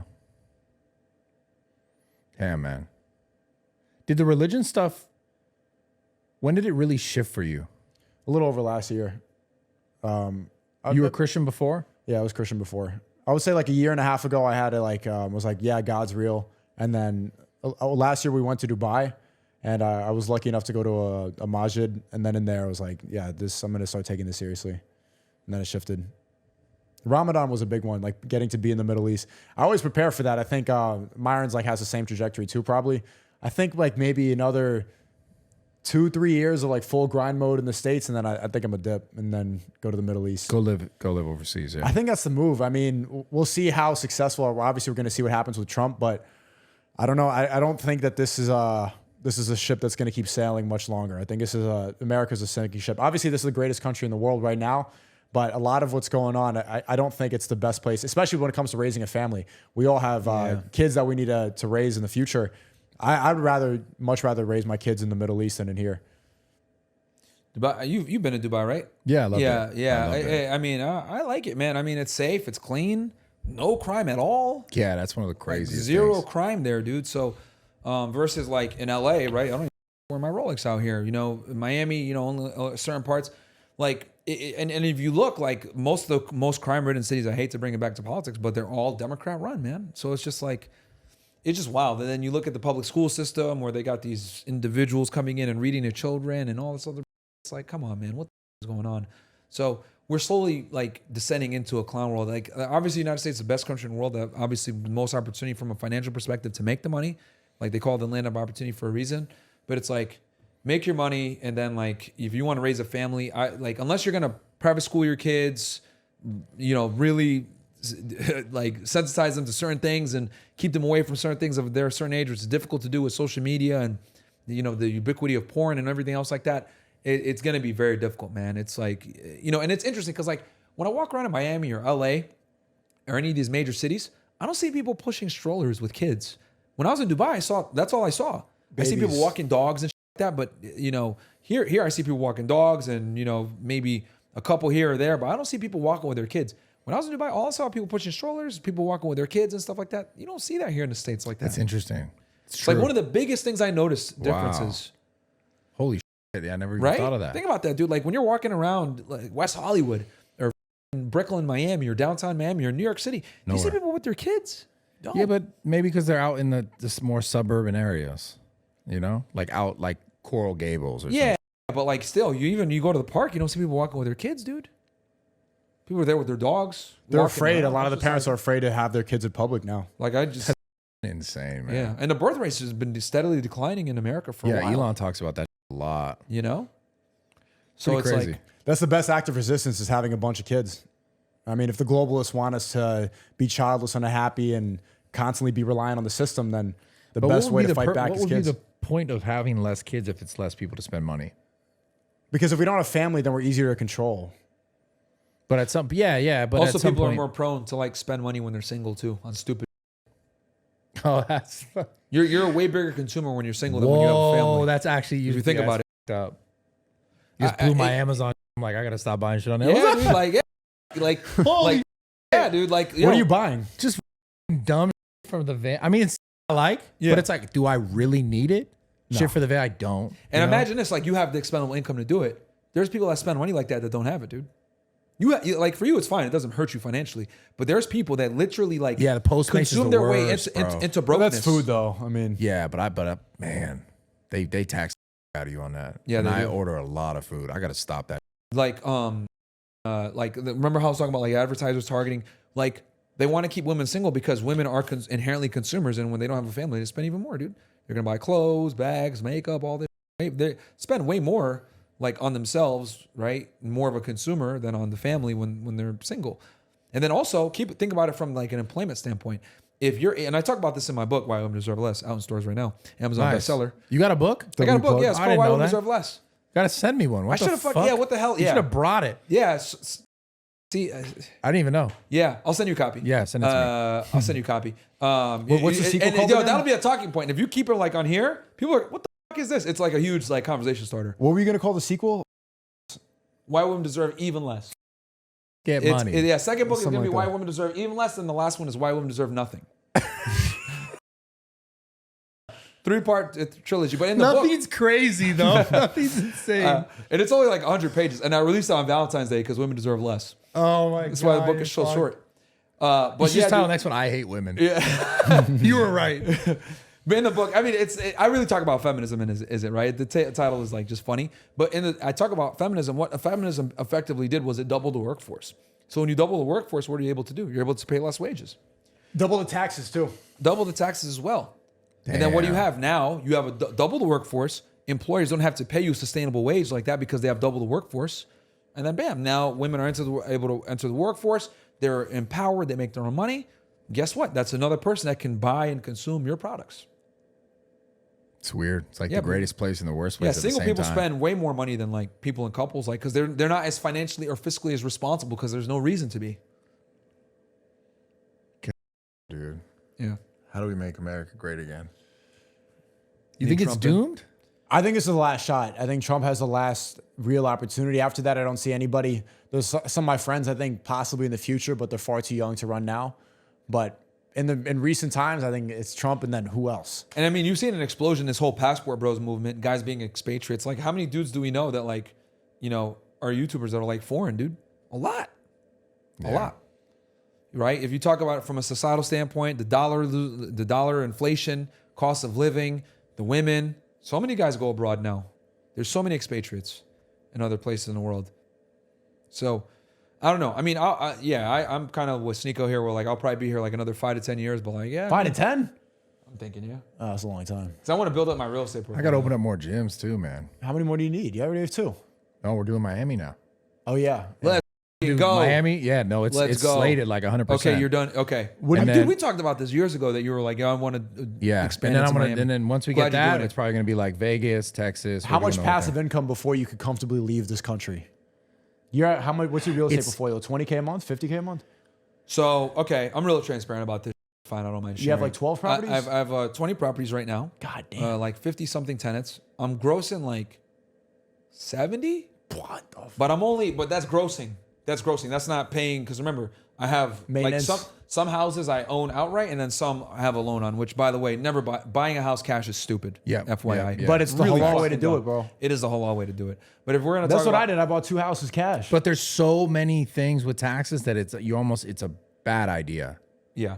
From like a tax strategist perspective and you know, like to really maximize your money, like using leverage is absolutely the best way to procure houses. That's why like people try to dig in me like, well, you have debt on those houses. Well, they all pay for themselves, stupid, because they're all cash flow, moron. So whatever.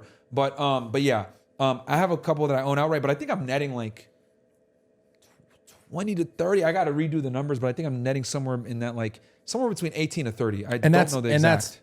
And that's monthly, and that's not considering all the actual gain that you're receiving over time from just owning the property. Yes, like so. For example, I have 15 in Connecticut, and then like another 5 in Florida. My Florida houses all went up. Like, I got to talk to you about some of this because I want to. I 100%, bro. Buy these areas. Yeah. I don't know why you still don't have a place in Miami. Well, I'm gonna have one once I do the gym. Yeah, I'll buy one. I'll buy a house at the same time. And dude, you best believe I'm gonna be there supporting. How much passive income do you need before you could leave? Oh, I want to be at 100. 100K? Because you asked that. Yeah. So for me, I need to be at 100. So for me, I'm gonna need roughly 80 houses to do that if I keep buying at this rate with the same thing. Bro's playing Monopoly in real life. Trying, man. Yeah, for me, I mean, that sounds comfortable. I think it's like, it's not so much the money at that point. It's more like I need to like, I want to stamp the legacy as far as the gym goes. And it's like, I kind of have to be here for more time to do that. I kind of wanted to ask this on my, when I bring you on my pod, but I'll ask anyway. Yeah. Like, dude, because I really want to pick your brain on this. Like, what are the margins like on running a gym? Because I talked with Christian Guzman about this. And he was like telling me like, bro, it's not as profitable as people think. It's really like expensive to run. I mean, maybe your business model might be different. But he was like, day passes make a bunch of the money. Yeah. I was surprised by that. Yeah. But that makes sense in his gym because he has an audience and people just want to go to Alpha Land and work out. I'm sure it's probably the same with you because you have social media angle, social media following, so people want to just work out there. Yeah. Just to like experience it. So I just wasn't sure like what's the margins like. You don't have to tell me specifically, but like what is it like running a gym day to day, dude? Yeah. Well, I don't have to necessarily run it day to day myself. Okay. But the margins, they're not great. Depends on the location. Like I could have. In LA, I probably could have made a lot more money if I got like a random warehouse somewhere like more north in the valley. Okay. But because I picked Ventura Boulevard, it's like the rent there is like $38,000 on average. It's like 38 to 42 depending on the time of the year with the taxes on the property, whatever. But just for the rent, that's not employees, that's not payroll, that's not utilities, that's none of that. Yeah. So you have to, that's overall expenses is probably like $55,000 to $60,000 overhead month. just to keep the just lights to keep on the lights and on. run it. Keep to run it, yeah. So it does well over that. Yeah. But most of that money is made on the memberships, the apparel stuff being sold. But Okay. the day passes are massive. Yeah. Because you get so many people who come in from like, they're going for any reason to go to LA. Yeah. Like, oh, I also want to visit this gym. Yep. And then it also became a place where And like you have lax recording rules, which many commercial gyms don't allow. Yeah. And I noticed that with your gym and Christian Guzman's gym is you guys have lax recording rules, and I think that's a big reason why people go over there too. I mean, that's why I had my success. I was able to film stuff. I was able to film stuff on Instagram and get popular, whatever you want to call it. A lot of gyms don't allow that. And so that's the future of this whole gym space. Social And media. absolutely. They have and to networking. adapt. A lot of gyms need to just start. Oh, I'm going to crush them all for sure. They're going to, and like they'd have to rewrite their whole membership. Boxer Gym is good at that. That's a strong competition. It's very social media friendly. Yeah, no, for sure. I mean, they get it. I'm comfortable being close to that gym because it's a completely different gym. Like that's more boxing. The gym space itself, like, it's not a bad gym. I love that gym. I'm not trying to run it at all. I just think it's like It's more MMA focused. it's a combat centric gym. right. So it's So going to be that's- bodybuilding focused. Yeah. And the cool thing Your main about competition in Miami is going to be elevation. yes, yeah, not so much boxer. I love boxer. Yeah. I love elevation too. I Yeah. have no problem with any of these gyms, but Yeah. I'm not so worried about that or the competition in general. But the thing that's so different about the gym that people come to pay these day passes for is like they're coming to see like some influencer, celebrities, or meet someone to like film content with, or make their own content, or like develop their network. The gym so is it's a more really than good just networking tool. It's insane, Underrated networking tool. And so, I mean, my entire life is through that. So it's like now I'm making a place where like that's a embodiment It of hit my me life. when I was at Alpha Land. There were so many influencers there, and they're not from Texas, dude. Like they moved there to start their like social media career, and I was like, wow, Yeah. Damn. And I'm sure it's probably the same thing at your Same gym too, shit, where people same here are in LA and they literally moved here to make it, and they're like, okay, one of the reasons why I'm coming out here is because this gym is close by, and I can network and get my name out there. Yeah, no, it's some huge. people. I mean, it's just the network out of a gym is incredible. Yeah. So go recreate the same thing in Miami because I know there's like a need for that and a want for that. Yeah. Especially with so many influencers being there now, dude. Yeah. Miami's the new like Brickell's it's like LA. the new LA. It's Brickell's like the new LA, LA, man. dude. Like so I many love guys Brickell. are there. Or across the street to do his podcast. Like it's right there. Yeah. Everyone's there. When I come, obviously I told you I got to come do your show. Yep. Obviously you came to mine. Of course I'll do yours. Yeah. It's always but like yeah. a f***ing scheduling thing. Yeah. Like it's like you're there and like you're like Yeah. I'll like run into you and you'll be like, oh, I'm here for like another day. Or you Yeah, gotta leave they or got some me shit. there one day for the pod. It's normally full send will fly me out to do something out there. Yeah. And How I'll just long come you in do the Miami? pod. What's that? How long are you in Miami? How long am I in Miami? Yeah. When? When you come? Oh, for like a day or two. That's it? Yeah, I never spend more. I just get work in and out, and because I always use Dude, my dogs. Dude, you treat Miami like I treat Vegas. Yeah, Like I'm in, like you do. I don't like it You that- can get wrapped up in that. Yeah, You're just yeah. like, get me the fuck out of here. yeah, and it's like I also same just way with miss my Vegas. dogs. So when I open my gym, I'm just gonna like put all my dogs in the van and just drive it across, Okay. and then buy a house, That's literally what I'm gonna do. Yeah. And park my van there. And What are you have gonna my do with dog. this? This? Yeah. It'll still be here. Oh, okay. I'll come Yeah, back here. yeah, and you'll film just go content. back and forth, right? Yeah, You'll just do yeah. the whole thing. I'll Spend half the time. get another stream set up over there. I love all that nerd, Yeah. dude. A new gaming setup. No, I'm glad you're moving out to Miami, dude. Like a lot of people are there. I think Nelk is there now full time. Yeah, Or part time or whatever. Yeah. Obviously, me and Sneako were there. Aiden's there. Who else is in Florida or Miami? PBD he's in Fort Lauderdale. He's up Close north, enough. but close enough. That's Fort Lauderdale. He's in Fort Lauderdale. Yeah, it's close they're enough. Like an hour Entertainment's away. at Fort Lauderdale. That'll be It's 30 miles, but like, yeah. Florida's the way to go, man. It's the new- Dude, I love it. Like, I I'm love shocked that you're still. I mean, you've been here for so long, so like I get it. But like California is because correct me if I'm wrong. You get a LA tax, Oh yeah, a state it's tax, the worst thing. It's a terrible. county tax, and then a federal tax. Right? You guys get taxed 4 times. They out here? tax you everywhere. You know, Brad's not paying that though. He's scamming the government. Yeah, right. Scamming. Well, as an man. I entrepreneur, pay you all can. my taxes, bro. I hate that.